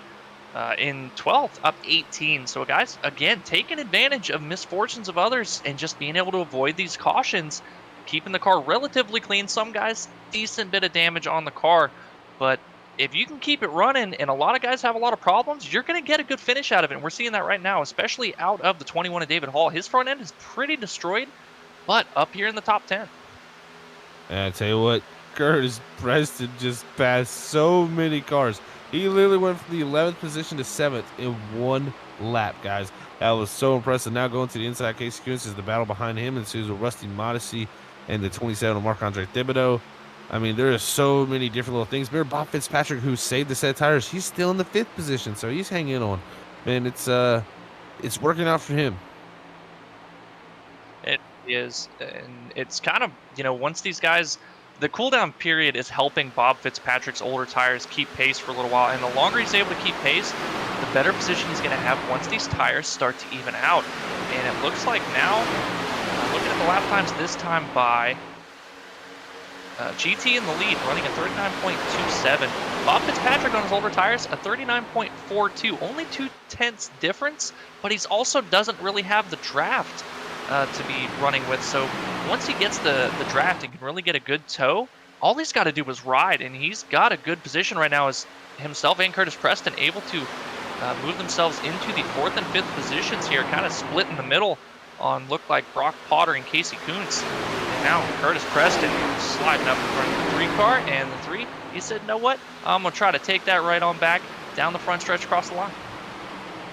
And you know what, looking back at it, Brandon, Fitzpatrick came down pit road last time he changed tires. He's actually got a little bit fresher. How the turntables. That is definitely an interesting play right there for him. And does he try the one stop? Can he do it? Can he save enough fuel? I don't know. I would like to know what these guys are burning per lap, but don't have that information at the moment. So man, very very interesting. Well, I'm gonna try to do some quick maths here and maybe be able to tell you roughly what they're burning per lap, but it's going to take me a little bit while to do that. Math's not my strong suit. I got to figure out percentages and all that stuff. I should have maybe paid a bit more attention in high school and in my math classes. Stay in school, kids. It'll help you. Well, look at this. Still going on back here. David Hall, Rusty Modesty, Noah Potter, Mark up and Pippin. These guys have been going at it the whole entire run here from 10th on back. Nice to see Zach Schrittenthal. He's sitting in the 20th position, 4 laps down right now, but still got a lot of pace in the car right up here with this battle. It's just his straight line speed right now. I'm pretty sure he's got a bit of engine damage. May not actually be able to keep up. I thought he was right with that group battling, but I think maybe just putting him, passing him as he was going another lap down here. In the corners, he's keeping right with him, but that straight line speed is absolutely hurting the 2 car. Riding on board here with Kevin Dowd in the 98 machine. He's got back on the lead lap too, so he's back up to 15th. Could be coming up to back to Tony Ludy here. He is 8.2 seconds behind the lead, so it is a good sizable distance back. Oh, man, back on the lead lap because he was a lap down at one point. So good job for Kevin down there to get back there and get himself on that lead lap. Man, out front, GT is already starting to stretch the gap, but I believe Curtis Preston, his teammate, now slotting into that 2nd position with Bob Fitzpatrick passing Patron to slide up into 3rd, as that seems like they may be the top 3 alpha dogs in this race here, Brandon. I think it's going to come down between, if this thing at least goes green, of course, I think it's going to come down to Preston, Fitzpatrick, and Irizarry. It's looking like it, especially, some of the other heavy hitters that we had showed a lot of pace out here, finding themselves in trouble. And sometimes when you're out on the track, you kind of hope that that's what happens. The biggest competition you've got finds their way into some trouble that you can somehow avoid. And perfect example of that, last caution, GT able to avoid the wreck happening directly in front of him and is taking good advantage of that situation, able to pull out now a 1.6 second lead and just continues to kind of stretch it away. He's running 0.2 quicker than Curtis Preston behind him and a 10th quicker than Bob Fitzpatrick in 3rd. Man, that's making up time right there, buddy. So gotta be able to keep plugging forward as this race. I mean, if it comes down to what we're looking like here, Fitzpatrick and Preston are gonna have to work together to get to Irizarry because 2 cars are gonna be quicker than 1. If they can get hooked up and decide to not race each other too hard, they are slowly closing in that gap now. And that's kind of the danger of running out by yourself, is you're able to push a little bit harder because you're like, okay, I'm by myself. Nobody's getting the tow. I'm not having to worry about defending anybody. So you're running your optimal line, which is making you push a little bit harder because you don't have to worry about anybody around you. Whereas when you've got somebody behind you, you understand it doesn't matter how hard you push. With the draft, you are never going to break away, and it's just a wise decision to back off just a little bit and try to save a little bit of something for when they make their charge to try to pass you. And now it's seeming like the tires starting to come to the favor of Curtis Preston and Bob Fitzpatrick. Now 1.5 slowly closing in. Last time by, Bob Fitzpatrick a tenth quicker, a little over a tenth quicker than GT. So they're ever so slightly making gains, but now they're going to be battling side by side. Looks like Bob Fitzpatrick wants to lead that two-car tandem, and looks like Curtis Preston going to let him have that. Yeah, Fitzpatrick taking that spot, and Preston has a little bit of damage, so definitely hurting him there. And I tell you one thing, those two also have fresher tires than Irizarry. They only have one set of tires left, while Irizarry still has two. And that's the biggest question. With the only having the one set left, are they going to be able to make the one stop? If they can make the one stop, then I think GT might be in trouble here. It's going to come down to Fitzpatrick and Preston. But if they can't make the one stop, I still think this is... I don't think that they've got anything for GT with this extra set of tires over them. And with the tire limits that we've seen now, just having that extra set in the pits, you hate to leave one and hope to use it at the end of the race because you never want to leave a set of tires on pit road, but it seems to always turn out that is what makes the difference at the end of the race, is just that one extra set. I tell you what, man, as we look at Harold Rothery here in the 33, he's in the top 10 here, battling with Nolan Potter for 9th. In case Q's directly ahead of him for 8th, with the 4 Brock Potter and 20 Junior Miller also. So that little group there for 6 on back to 10th. But man, really what I'm looking at is if these guys can make it to 95, Brandon, I think they can do it. 95 will have to be the number because we went green around 74, I believe. So if they get to 95, that means they can do the 25 laps. And if that's the case, I'm glad that I rambled on long enough for you to crunch some numbers in the background. But if that's the case, I'm going to be trying to save every little bit of fuel that I can just to absolutely make sure that I can make that number, and pretty safely as well, because you definitely don't want to be coming on that lap 95 out of the backstretch and running out of fuel trying to make it to pit road. If you do, you're probably not going to be able to come out with any kind of track position, having to coast it down to your pit box, going to be giving them way too much time. So I imagine Bob Fitzpatrick and Curtis Preston. Preston backing off a good bit here. Last time by 3/10 slower than Bob Fitzpatrick ahead of him. And Bob Fitzpatrick 5/10 quicker than GT ahead of him. So Bob Fitzpatrick not saving at all. Curtis Preston maybe realizing, hey, I've got a lap number that I need to make it to. Time to start backing it down. I'll tell you what, I think they can do it. If GT's already made it here to complete lap 90, I think they can make it, Brandon. I really do. It's going to be possible, I think, for these guys. And if it doesn't play that way for GT, if he does not make it to 95, he is going to be probably one sick puppy. Especially if it's only a lap or two short for him being able to make it. If he's concerned about that at all, he's going to be pulling over and letting Bob Fitzpatrick get by so he can draft as much as possible just to try to save that little bit of fuel he might be missing. Right now, he's still battling Bob Fitzpatrick pretty hard.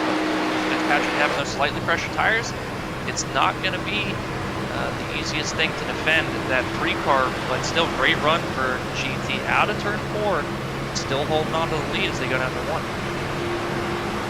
And you're seeing that battle still happen here as they're right on board with the 3. Looks like he will clear this time if he can slide up in front of the 14 GT RSR. This is where GT can save fuel. He ain't saving no fuel. Well, either GT feels like he can make it to the point that he can only make it a one stop, or he's realized that he just doesn't have enough. There's not enough opportunity for him to save the amount of fuel to get there, and he's just going for it right now because he's got nothing else to lose. And we'll have to see as the laps are winding down. We will know here momentarily whether or not a lot of these guys are going to be able to make it to that one stop. But as it looks right now, the lack of people hitting pit road, I'm guessing quite a few people can. Yeah, I'm starting to think a lot of these guys can, man. Thinking about it right now too. So, let's see, do a little math here to get you guys some better numbers, possibly. Yeah, I think it's doable, man. The math is showing it's doable. Got crew chief Zach McCall up here in the booth, crunching the fuel numbers for all you fans out there. This is why Zach crew chiefs. I'm not the best with numbers. I got to take some time with the calculator. Yeah, I got plenty of experience in it, man. Through definitely some sticky situations that you never know they're gonna play out. So you always gotta be ahead of the strategy. And fuel mileage is one of those things. And I'm very confident if they go past 95. Well, But watching them do the crossover after crossover, Bob Fitzpatrick came over the radio a lap or so ago, and he says, I feel like this is just going to be an ongoing thing. And so far, it's definitely been an ongoing thing, just one after the other. Seems like every other corner is just you go, no, you go, no, you go. And still trying to make that pass and secure it. But the run off the high side, Bob Fitzpatrick's been able to slide up in front. But the run, here you go again, GT. oh, Not able to make that crossover. man, that was reaction times if I've ever seen it from GT. They would cut it back down because what a run he had. The thing is, you're going to have to do is what GT just did: slide up in front and get the run off. That's been the big thing. Is the pass they've been able to make is it's been setting them up for a bad run to where it is. But look, Curtis Preston hit pit road here on lap 95. Right at the tail end of, or the tail, right at the beginning, the minimum number, they can make it. Curtis Preston feeling like it can go green from here, going as early as possible, going to be able to make it to the end. And this may be a good move here. We'll have to see if Bob Fitzpatrick or GT come in this time. I think they're going to have to. I would want to stretch this. Personally, especially Preston is the one you're not racing, and he has a little bit of damage. And if these two stay out later, they'll be able to work together. It's kind of, I would personally, if I'm GT, I'm stretching the fuel as far as I can go. If I'm Bob Fitzpatrick, I'm playing the game off of what GT does. Well, just a little while ago, this was almost disastrous for Curtis Preston. Down the backstretch, two cars, not sure exactly who they were, saw a lot of smoke on the infield down the backstretch. Two cars getting together, but able to keep it straight, and no caution flag is now the leaders. Passing Curtis Preston, should be able to get back by them here momentarily with his fresh tires, and there he goes, going to be 3 wide here with Harold Watkins on the inside. Getting the call now. Nolan Potter going to be coming down pit road. Had Brock Potter on pit road. James Catrone came down last time by as well. And now the pit stop starting, but the two leaders not flinching just yet.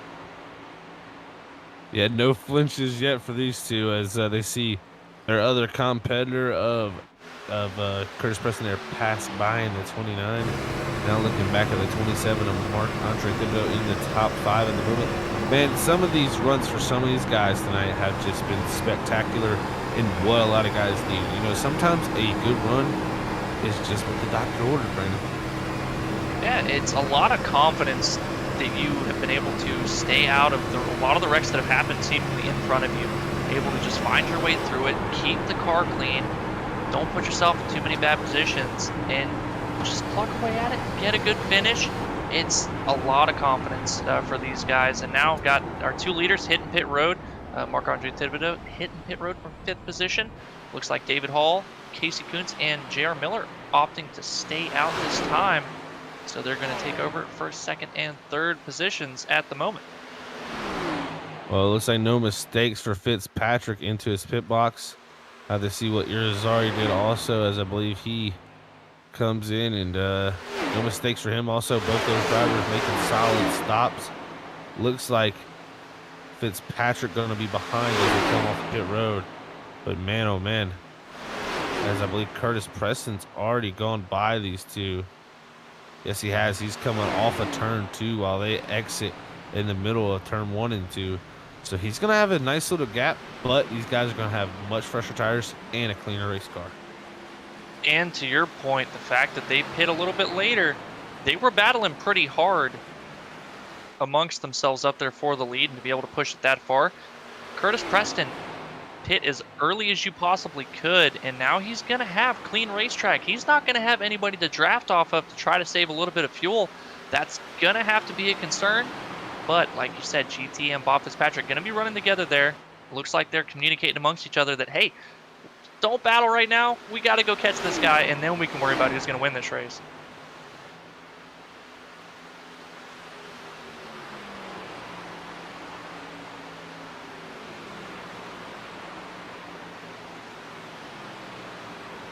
Looking at it down the backstretch last time, Curtis Preston trying to get the draft to some of the lap cars there as he's navigating them, now coming out of turn 4.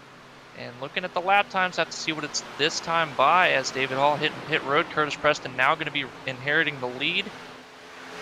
A 39.44 for Curtis Preston, and this time by 39.03 and a 38.9 for Bob Fitzpatrick and GT Irizarry. So slightly quicker at a 3.94 second gap back from the leader for our second and third place. And then just behind them, quickest lap of the race, James Catrone with a 38.64. James Catrone also on the move, trying to make some headway here to battle for the top 3. Yeah, what a job from him. And I tell you one thing, Brandon, you need to learn that I'd never learn is unmute yourself when you're trying to talk because it does not work. So sorry about that there for throwing you off probably. But yeah, Curtis Preston is definitely digging right now, doing his best. But I tell you what, who else is? Catrone is just, he's flying right now. Yeah, already making the pass on Bob Fitzpatrick now. And I believe within 3 car lengths of GT, still turning burner laps right now for the 38. James Catrone having an amazing day. If he doesn't get up there to the lead, still that top 3 well within reach for the 38 here. That is an amazing race after qualifying in the 3rd position. Really been up there battling with these guys all day. Yeah, he's had a fantastic race. He's shown a lot of speed, and that's really what he's showing right now is this raw speed. He pitted actually 1 lap earlier than Fitzpatrick and Irizarry, and I believe, let's see here, Mr. Preston, he pit about 2 laps later than Mr. Preston. So Curtis Preston out front with the oldest tires of these guys, but with 18 to go, GT running about 7/10 quicker with a 3-second lead. That should easily be available to him, but at the same time, when he catches him, will his tires have enough grip to be able to easily pass him? We'll have to see. Well, you also have to consider that Curtis Preston's going to have slightly older tires, but as those tires wear in, he's got that damage that we saw hinder him as his tires wore in when they were even with a lot of the guys he was racing with. And his pace, these guys have been able to chop into his lead pretty substantially the last number of laps. I think there's not enough time for Curtis Preston to stay ahead of these guys. There's just too many laps left that he's going to have to try to hold them off, and they're not battling each other, not burning up their tires trying to catch him here. I think Curtis Preston going to have to settle for trying to stay in the top 3. Yeah, it's he's going to have to try to hold on to that personally. I mean, you know, like I said, Catrone and Fitzpatrick, I think they're going to be knocking on that door pretty quickly, because they're right here with Irizarry, and with 16 to go, these tires, you know, they fall off, but they don't fall off that bad through 16 laps. So we could definitely see Catrone have a huge shot at this win still. Absolutely, especially if he is taking care of his stuff right now, just being really patient, working with GT. He's going to have the dirty air to contend with, but if he's not pushing really hard, you can mitigate the effects that that dirty air is going to have on you. Back up the entry to the corner and really set up for the good run on the exit. And you see him now, he's running below GT here with the clean air on the nose, so doing more to help that dirty air disadvantage he's going to have that's going to hurt his right front tire a good bit. But setting up the run to help GT, push GT to help catch Curtis, and then take advantage when GT goes to make that pass. Try to see if he maybe makes that move in just a badly timed area that maybe James can sneak to the outside, force GT to stay on the inside with slightly more worn tires and take advantage of it. He might just have that first win of the season here tonight at Michigan. Man, I tell you what, that last time by GT, really only about a 10th quicker. And personally, with 14 to go, a 10th will not get it done. times have really evened out now. I don't know if GT maybe felt like he pushed a little bit too hard there at the start, trying to conserve just a little bit to have something there when he gets to Curtis Preston. But Bob Fitzpatrick, the last number of laps after he got passed by James Catrone, he laid back again and now gotten around Catrone, closing in on GT. I think if anybody's going to be able to get there, if GT is not saving his tires, I think it might be Bob Fitzpatrick. He's running pretty quick lap times. Fitzpatrick looking for that win this season, man. That would be a great story for him to be able to come here, Michigan, 2 races left in the regular season, get himself a win, to get himself back in the group before the playoffs kick off, man. That would be what a day for him. What a day it would be here at the Michigan National Speedway. But tell you what, I said it was only 2/10 there a couple laps ago. This last few times by, it's been about 6/10 each lap. They're really cutting into that lead now. It's down to a second with 12 to go. It's not if they're going to get there, it's when. It's exactly right. Now down to under a second for that gap from Curtis Preston to GT. Bob Fitzpatrick, though, all over the back of GT, going to be helping him get that gap closed in even more. And as far as Bob Fitzpatrick goes, a proven winner in this series has just not seemed to have the pace this season to get back to winning form. Getting that win right at the start of the playoffs. We talked about how dangerous that could be for the ARCA broadcast. That momentum right when the playoffs start. Bob Fitzpatrick surely going to be locked in even without a win here tonight. But if he gets a win, that's going to be a huge confidence booster for a guy that knows he's got the pace to run with these guys and contend with them for wins. And he's showing it here tonight. And look now, Curtis Preston, they have gotten within 3/10. Curtis Preston trying to break that draft, but you can snake all you want. It's not going to matter too much. They are there now, and the fresher tires are going to win out. Oh, man, I tell you what. You know, Preston, teammates with Irizarry. Is he going to, will he play a favor for the teammate? Will he do the thing here to help? Because Fitzpatrick here, they're racing. If Fitzpatrick gets by that 29 and puts him in between him and GT, does he help and let him by? Or, there's so many different factors here, man, but Fitzpatrick closing in. He's going to have to make a move. Here comes the move down the back straightaway to the inside for the race lead with under 10 laps to go. Down in the 3 and 4. The 3 will take that lead. The 29 actually pretty slow through the corner. That's going to get GT stuck behind him as they come out of 4 this time. 9 to go for Bob Fitzpatrick, looking to pull off his first win of this season here at the RSR Cup Series. But now GT Irizarry and that 14 making the move to the outside with the 29 of Curtis Preston lurking down there on the bottom. And Curtis Preston throwing the dirty air on the nose of the 14 off the corner. GT going to be getting a good run from that high side down the backstretch. Should be able to clear Curtis going into 3, and he does. Bob Fitzpatrick taking a really wide entry here. And now the name of the game for Bob Fitzpatrick is trying to anticipate the lane that GT is going to be running and try to keep as much dirty air on the nose of the 14 as possible to hurt any type of advantage he might have before the end of this race is over if he's trying to save his stuff. But now lap car's playing a factor. Oh! No, Andrew Little looked to get out the way as he's coming up to Fitzpatrick. Oh, man, if Fitzpatrick had to make the evasive maneuver not to run in the back of him. What a heads-up job by Fitzpatrick not to hit him, but I think Little definitely not mean to get in the way there, but sometimes you just got to hold your line and not get out the way. Well, Andrew Little apologizing. I think he just did not realize the leaders were coming up behind him there. Like you said, luckily, Bob Fitzpatrick very heads up there. Oh, almost contact. GT pushing a little bit out of the corner. Had to lift just a touch. But Bob Fitzpatrick heads up there, not running into the back of Andrew Little. Still keeping his hopes alive. Obviously not going to be happy with having to give up the gap that he had built, as now GT going to be able to clear. But we've seen this before. These guys just cross over, and now Bob Fitzpatrick not willing to give up the outside to try that crossover. Sticking the nose off the corner, carrying a big run. GT trying to draft off of the lapped car here, the slower car ahead of them. Just trying to make something happen here. I think he realizes maybe his tires are just a little bit more out of shape than what Bob Fitzpatrick are from the lead. I think if Bob Fitzpatrick can just not give up the outside, it's his race to lose. And there he goes, making a big move down the front straightaway there to get the draft from the 2 of Zach Stritton throw up here to lap car as they go by the 2. Here was 6 to go. It's all or nothing here at the Michigan International Speedway. Irizarry looking for his 2nd win in a row, 3rd of the season. And then Bob Fitzpatrick out here looking for the 1st win of the season. With 6 to go, this is all going down. And like GT, after running a pretty flawless race here in the end, pushing as hard as he is, caught the wall just a little bit. Now going to have a little bit of right front damage.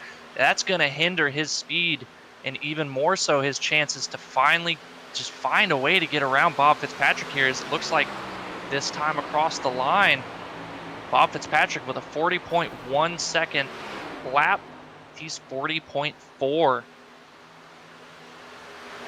Yeah, and definitely looking at the car, there's definitely a little bit of right front damage there. It's broken the contact between the hood, and man, it definitely could have a small effect on that race car. It's not terrible damage, nothing is too bad, but man, like DT alluded to last week, this is a place where you don't want to get any damage.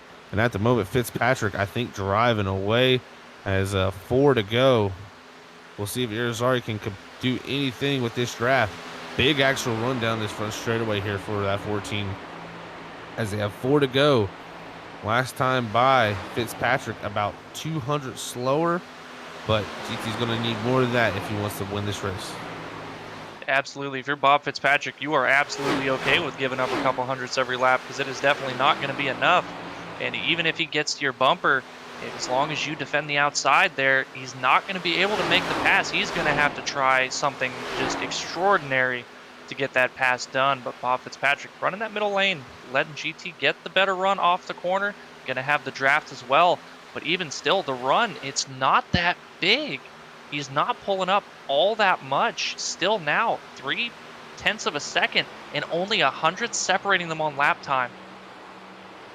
Yeah, I mean, there's nothing there between them in lap time. And if he continues that, Irizarry will not get him. And I tell you what, 3 to go, he's just saying, no yellows. Let me keep this green, hit my marks. And Fitzpatrick here looking to pull the 1st win of the season for him in that 3. That would be super special for Clutch Motorsports, their 1st win of the season also as a team. Absolutely. And Bob Fitzpatrick not wanting the caution, and also just hoping that the lap cars are a bit more heads up and not going to have any issues with them whatsoever for the remaining laps of this race here. Going to have, looks like Harold Watkins just ahead of him, going to be staying low. It's where Bob was wanting to run through the corner where he had the last couple times by, but it doesn't seem like it's going to matter too much. Going to be able to carry a pretty good run out of the corner here. GT still holding station, not really giving up too much time. Curtis Preston behind, not pressuring anymore, has fallen back to 1.7 behind our leader. So it looks like the top 3 pretty much settled out, except James Catrone might be reeling in Curtis Preston for that 3rd position. Out of 4 here for the penultimate time tonight at the Michigan International Speedway. White flag in the air, brought to you by Sheffield Graphics. One final time here for Bob Fitzpatrick, looking for his 1st win. I tell you what, GT within 2.5 car lengths. This is the closest his 14 has been in the last few laps. Can he set something up out of 2 and use this draft to propel him to the lead? I don't think it's going to be available for him as they go down the back straightaway. Fitzpatrick holds on to a car length lead, down to 3 and 4 for the final time tonight. Bob Fitzpatrick looking for that 1st win of the season. Irizarry closing in on the bottom. He slides up the racetrack. Can he use the draft? He comes out of 4 with a big run. Not able to get the run all the way there. Fitzpatrick's going to hold on for the victory. Man, oh man, congrats to Bob Fitzpatrick on being your Sheffield Graphics race winner here tonight at the RSR Cup Series and winning race number 1 of his season here in 2021 over GT Irizarry, our points leader. He had to beat the best to get it done. What a way to do it.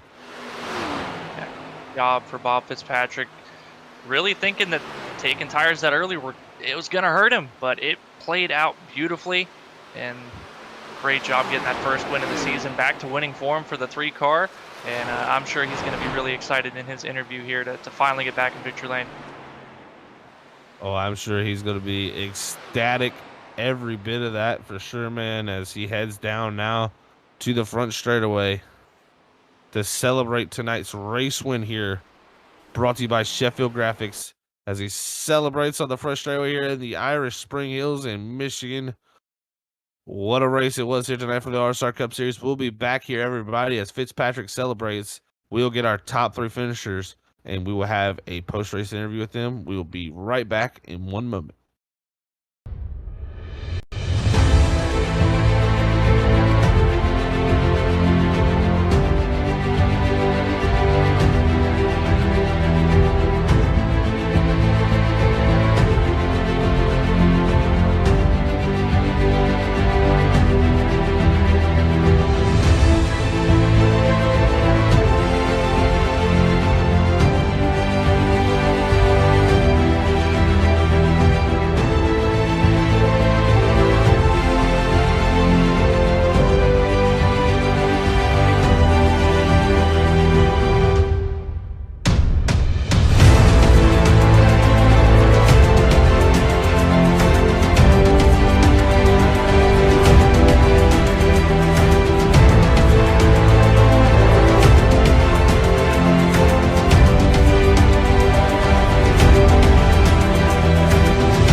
All right, we are back here, everybody, for our post-race interview segment of the race here tonight with the RSR Cup Series from the Michigan International Speedway.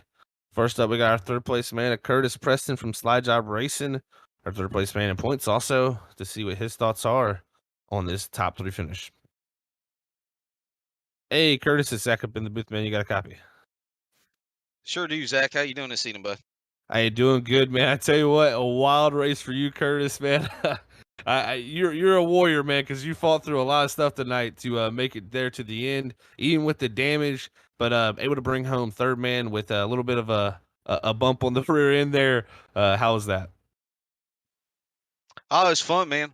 A lot of good racing, man. I'm happy we got a car back. Things haven't been right since Kentucky, and we finally figured out why with the iRacing stuff. So glad we got a car back. Things are right. Everything feels the way it should. Jim Beam Chevy was wicked fast tonight. Had a real good shot at victory lane there, but some people in here want to race every lap like it's the last lap, and I don't understand that, but maybe I never will. But besides the point, we had a good race, man. It was a lot of fun. Yeah, definitely, man. I tell you, you fought out there, like you said. Almost got caught up in there. Actually, made it through, and you had a lot of moments tonight, man. That could have went a lot worse for you, but you fought and kept it through, man. And like you said, the car hasn't been right the last few weeks. Also, just ain't had the right luck. Stuff ain't been playing out for you probably the way you would like. And I tell you what, man, to get this third place finish, 2 weeks before the playoffs, do you feel like this is exactly what you needed, almost? Yeah, I mean, we really needed to be no damage, and I think we'd be sitting in victory lane right now. But we'll take what we can get. I mean, we checked up for the wreck and got hit in the rear end. I mean, it happens. There's smoke all over the place. Nobody can see nothing. So, I mean, that's just part of racing. It is what it is. But it's certainly a momentum builder.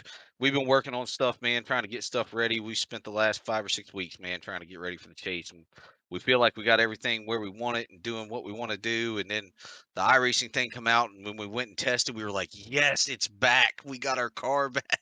So that feel good about it. Got a lot of momentum going forward. We'll miss next week, unfortunately, but at the same time, vacation on the beach for a week, so I can't complain about it. So we'll see everybody at round 1. Awesome stuff, man. Yeah, round 1 is upcoming for you next, man. And that's gonna be awesome. You get you some beach time and vacation right before you head off into the playoffs. Perfect time because coming up to the playoffs, man. We saw what you did last season. It will. I'm sure it's gonna be fun to watch again, man. But before we let you out of here for your third place finish, Curtis, anybody want to send a shout out to, man? Yeah, I got to thank Ryan Azell, Michael Sheffield, Kevin. There's so many people that do so much stuff for Evolution Racing Leagues. It's just amazing. Really appreciate everything that they do. Appreciate all the guys at SJR, man. Blast to race with these guys. Really enjoying it. And thanks to you guys in the booth and everybody that tuned in watching. Appreciate it. And y'all tuned in for the chase. It's going to be fun. It definitely will be, Curtis, man. Congrats on third here tonight, man. And we'll catch you at round 1, buddy. All right, man. Good night, guys. You have a great vacation. All right, everybody. That was Curtis Preston, your third place man and past season champion. I must point out that guy was, I mean, he was lights out with the playoffs last year. So, like he said, do not miss the playoffs. They're going to be wild because look at this man too here that we got in second place tonight. He's your points leader heading into the playoffs, most likely looking like, and he's one tough cookie. Let's hear what he has to say after tonight's second place finish. Hey, GT, it's Zach up in the booth. You got a copy, man? Oh, man. Hey, man, well, I tell you what, a lot of wild racing out there tonight. You said it was going to be like that, and you definitely called it there. You know, we had a few definitely incidents there, took out a good bit of the field and kind of, spreaded everything out, got it kind of separated out, and a couple different strategies playing out where we thought it was going to be a 2-stop, but ended up being a 1-stop there at the end, man. But just coming up a little bit short to Fitzpatrick, but, man, all day long, you were up there contending. How was it out there being out front? Last year, dude. I mean, whether you're out front or you're running 4th or 5th or whatever the case may be. I mean, it's Michigan's always just a fun, racy track. And I was talking with Bob, and congratulations on his win right there. That was a well-deserved win right there. But when him and Andrew almost wrecked, I tried to take advantage of it, but I needed the outside. My strong point was on the outside of 1 and 2, and I could just get that run coming off of there and then hold him in 3 and 4, and I just didn't have that opportunity. But then I decided to start, going down toward the inside line, and I should have did that 3 laps earlier than what I did. And I think I'm not going to say that would have been a winning move, but something different would have happened. I might have hit the wall, or else we would have crossed the line side to side. I don't know, but man, it was a blast, man. I hope we put on a good show for you boys. Oh, it definitely was, man. It was wild. I mean, I don't think there was one point where we didn't have nothing to talk about. So you guys were putting on a show 3, 4 wide all night long. Just really hard racing, crossing over each other. I mean, we've seen it with you and Fitzpatrick there for a while. It just seemed like it kept going on and on, crossing each other over for that lead, getting that draft back. But man, like you said, it almost did seem like that very last lap there in 3 and 4. If you did you find something there? Because man, you got really close actually coming off 4 there. Well, during practice, I did a little experiment, and I ran a certain amount of laps down low and then pitted and looked at the tire wear, and then ran a certain amount of laps up top. And we found that running up top, you could save a little bit of tire. So I started thinking about it. I was like, well, he's been running down low more than me. So maybe I saved that tire and I might as well go ahead and just put it to use. And it stuck. So I was like, oh, heck. But, I was probably a good two laps too late on that move right there. But then again, I mean, Bob's smart. He's a good driver. I mean, he would have saw it in his mirror and then just did whatever he could just to, take the air away from me. So, I mean, he deserved it, man. He beat us. There ain't no doubt about that. But man, I tell you what else was crazy too was his wrecks. I mean, the first wreck was huge. You caught up Travis. Yeah. I just looked in the mirror and I'm like, dude, there was like a field behind me, and now I see smoke and there's like 4 cars in my mirror. And he was like, "Oh yeah, I mean it's bad." I mean, so I was like, "God!" And then the other one with Hunter was right in front of me, and I thought, "Man, well, we're gonna get collected in this mess too." And we were able to sneak on by there. So once that happened, that really changed our strategy call. Then we were like, well, we're just gonna go ahead and use the tires up now, because with a lot of the cars that are damaged, we knew it was gonna stretch out. And more than likely go green the rest of the way. So we're like, we don't want to leave a set of tires in the pit, so let's roll with it, man. Yeah, man, it was definitely the right call for you guys to make. But wow, well, definitely wild stuff. Definitely close there too. A couple of instances there. big ones, and then that second one was definitely close for you, man. So good job guiding your way through there, man. But I tell you what, it's looking good for yourself. Thinking about it, actually, you're on a streak right now of first, second. So if next week stays true to that, man, you should be sitting in victory lane, Texas. So hopefully that can play out for you. You can continue that, man. But before we let you go, GT, anybody want to send a shout to? As definitely Ryan and everything he's got going on. And actually, things are looking good for him. So thank God, he's looking out of everybody. But definitely want to thank him for everything he does for RSR Cup Series over here. I mean, this place is a blast, man. I got huge thanks to the rest of the guys on the track. I mean, you know just well as I do, man. Coming out here and doing this iRacing stuff, you get out here with a bunch of robots that don't talk and laugh and stuff. I mean, it's just no fun, man. And this group isn't like that. Everybody gets along for the most part. There, some feathers do get ruffled, but then whatever, you laugh about it later. But it's just a crap ton of fun racing these guys. Definitely want to thank Mustang Week for coming on board with us. It looks like they're going to be on board for the remaining of the season. We'll see if we can get a championship for these cars. I want to thank you boys up at the booth. Thank Sheffield and Sheffield Graphics for everything he does as well, man. And also want to thank my teammates. I mean, we put some practice in this week, and I think we were excited to do the practice because we knew how fun it would be. But, we actually did learn a couple things, not like we usually do. So I definitely want to thank the teammates as well. Awesome stuff, GT, man. Well, I'll tell you what, congrats on second here tonight, man, and we'll catch you next week at Texas, buddy. Appreciate it. All right, everybody. That was GT Irizarry, your second place finisher here tonight from the Michigan International Speedway.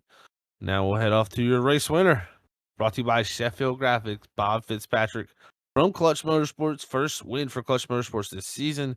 Great job on them for pulling this off. Hey, Bob, it's Zach up in the booth. You got a copy, man. Yeah, I got you. Hey, man, well, I tell you what, great win here tonight. First of the season, second top five even, man.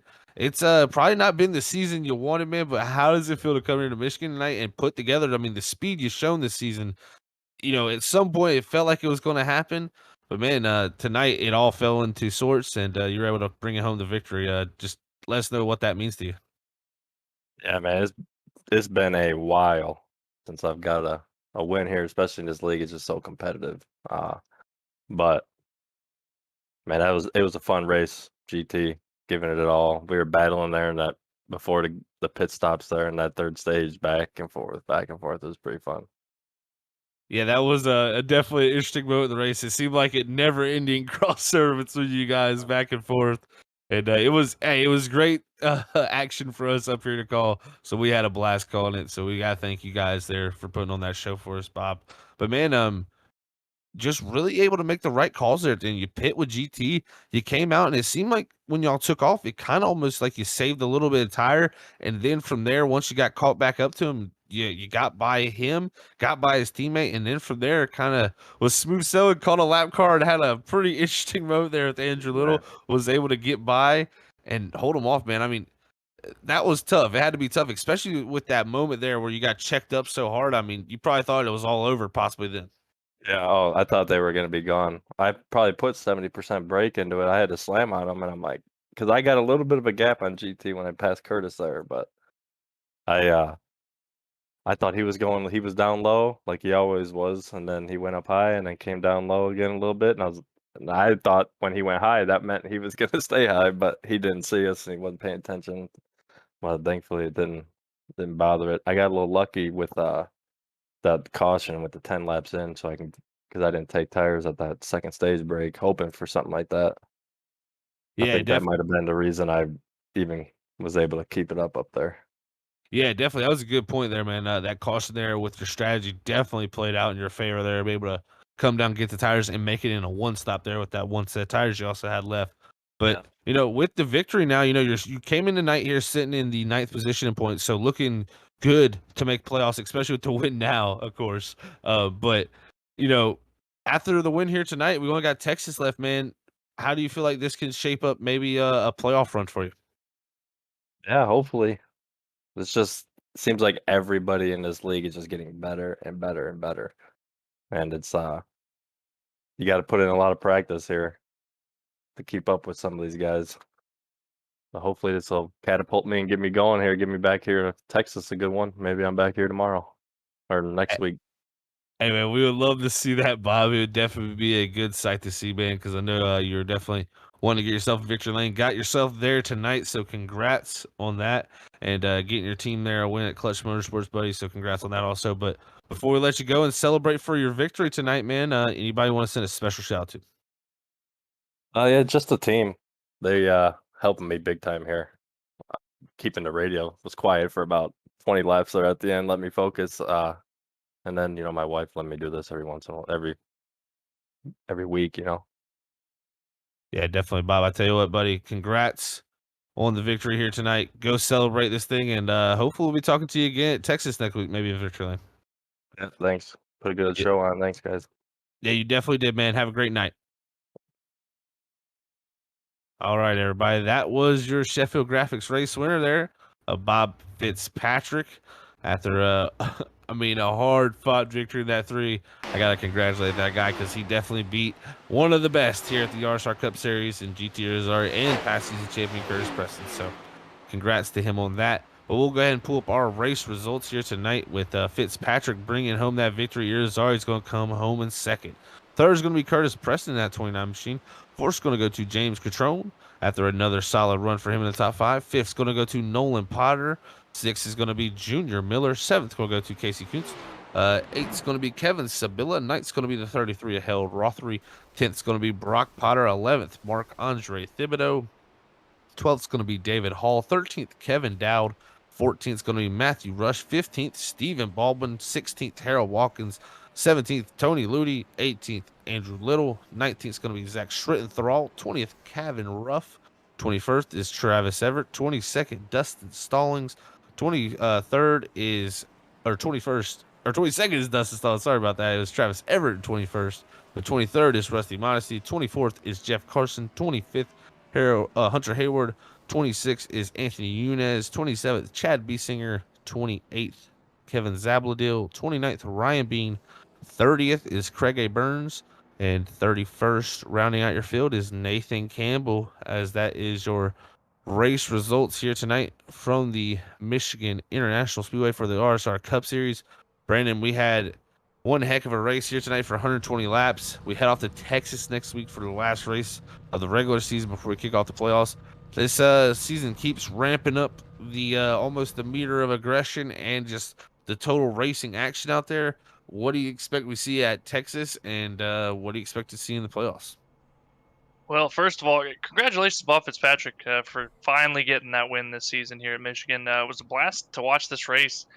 And as far as Texas, it's tough with these Cup cars, especially. It's really tough with the dirty air and just trying to navigate the lower banked corner in 1 and 2, and then trying to carry all that speed for 3 and 4, and just setting up passing opportunities. These guys are going to have their hands full, and it's going to be a blast to watch, and especially paying attention to that playoff bubble, seeing who's going to make it in and who's going to be on the outside looking in as we leave Texas for the playoffs. And man, these guys picking up the momentum, just some guys coming on fire this late in the season. The playoffs are going to be a blast to watch, and there's just so many guys to pay attention to. I don't really think we got a clear favorite yet. No favorites, in my opinion, either, Brandon. We got a lot of strong contenders, that's for sure, though. So it's going to be fun to watch. I mean, right now, looking out throughout the season, we got so many different winners. So it's really one of the seasons where it's all on the table right now for a lot of these drivers. And when the playoffs kick off, it's going to come down to consistency and who can make the most out of it and get to that final 4 for that final race. So we'll have to see how it all plays out once we get there. But first, we got Texas next week. Do not miss out on that action, as that will be the final race of the regular season for the RSR Cup Series live here on Freaky Fast broadcast at 9:20 Eastern next Tuesday. So like I said, don't miss out on that here. But now we'll send it up to Robert Moyer Jr. to close out tonight's broadcast here at the RSR Cup Series and get us set up for tomorrow night. All right. Thank you, gentlemen, for calling an awesome race. Thank you to Evolution for showing us an awesome race. Thank you all the race fans out there that tuned in on YouTube. We do much appreciate it. Before we go here, I do want to give a shout out here to somebody that's up in the booth that's been learning and listening to Brandon Hall and Zach. Brandon Colley. Jesus. Brandon Colley and Zach Hall. calling all the action through the ARCA race and through the Cup race, ladies and gentlemen. We have Tyler that has joined here at Freaky Fast Broadcasting. He will be stepping in, doing some calling, some action-packed racing with some other of our commentators. But I want to welcome Tyler to Freaky Fest there. Yeah, man, appreciate it. And had a good time tonight listening to the guys through the ARCA event and the Cup Series race, and enjoyed Michigan here. I was kind of excited to see that. Knew, and we talked about beforehand about the 3 and 4 wide racing, and we got to see that on the restarts, and some laps after that, and then the fuel mileage and strategy coming into play there as well. And those last few laps, the battle between Bob and GT was really nice. So overall, I had a really good time here tonight with y'all. Well, again, thank you for coming aboard and joining Freaky Fast crew and with the family. But, yep, like everybody said here, we got one more race of the season here coming next week at 9:20 at Texas, and then we get ready for the playoffs. It's been a very, very long season for these guys, and it's going to get heated up. We seen it last year here at Freaky Fast when we went into the playoffs, and Preston and that team got really strong, and they dominated pretty much, but it was a great playoff last year, and I'm sure this year is going to be just the same. So make sure you subscribe so you don't miss any of that action on YouTube. But until tomorrow, we'll be live with Underdog Racing League at 8:30 with Sam and Zach Hall calling all the action at 8:30. But until then, hopefully everybody has a great night. Be safe Wednesday. We'll talk to you later. God bless everybody. We love you all. Peace out. Later, everybody. Bye, everybody.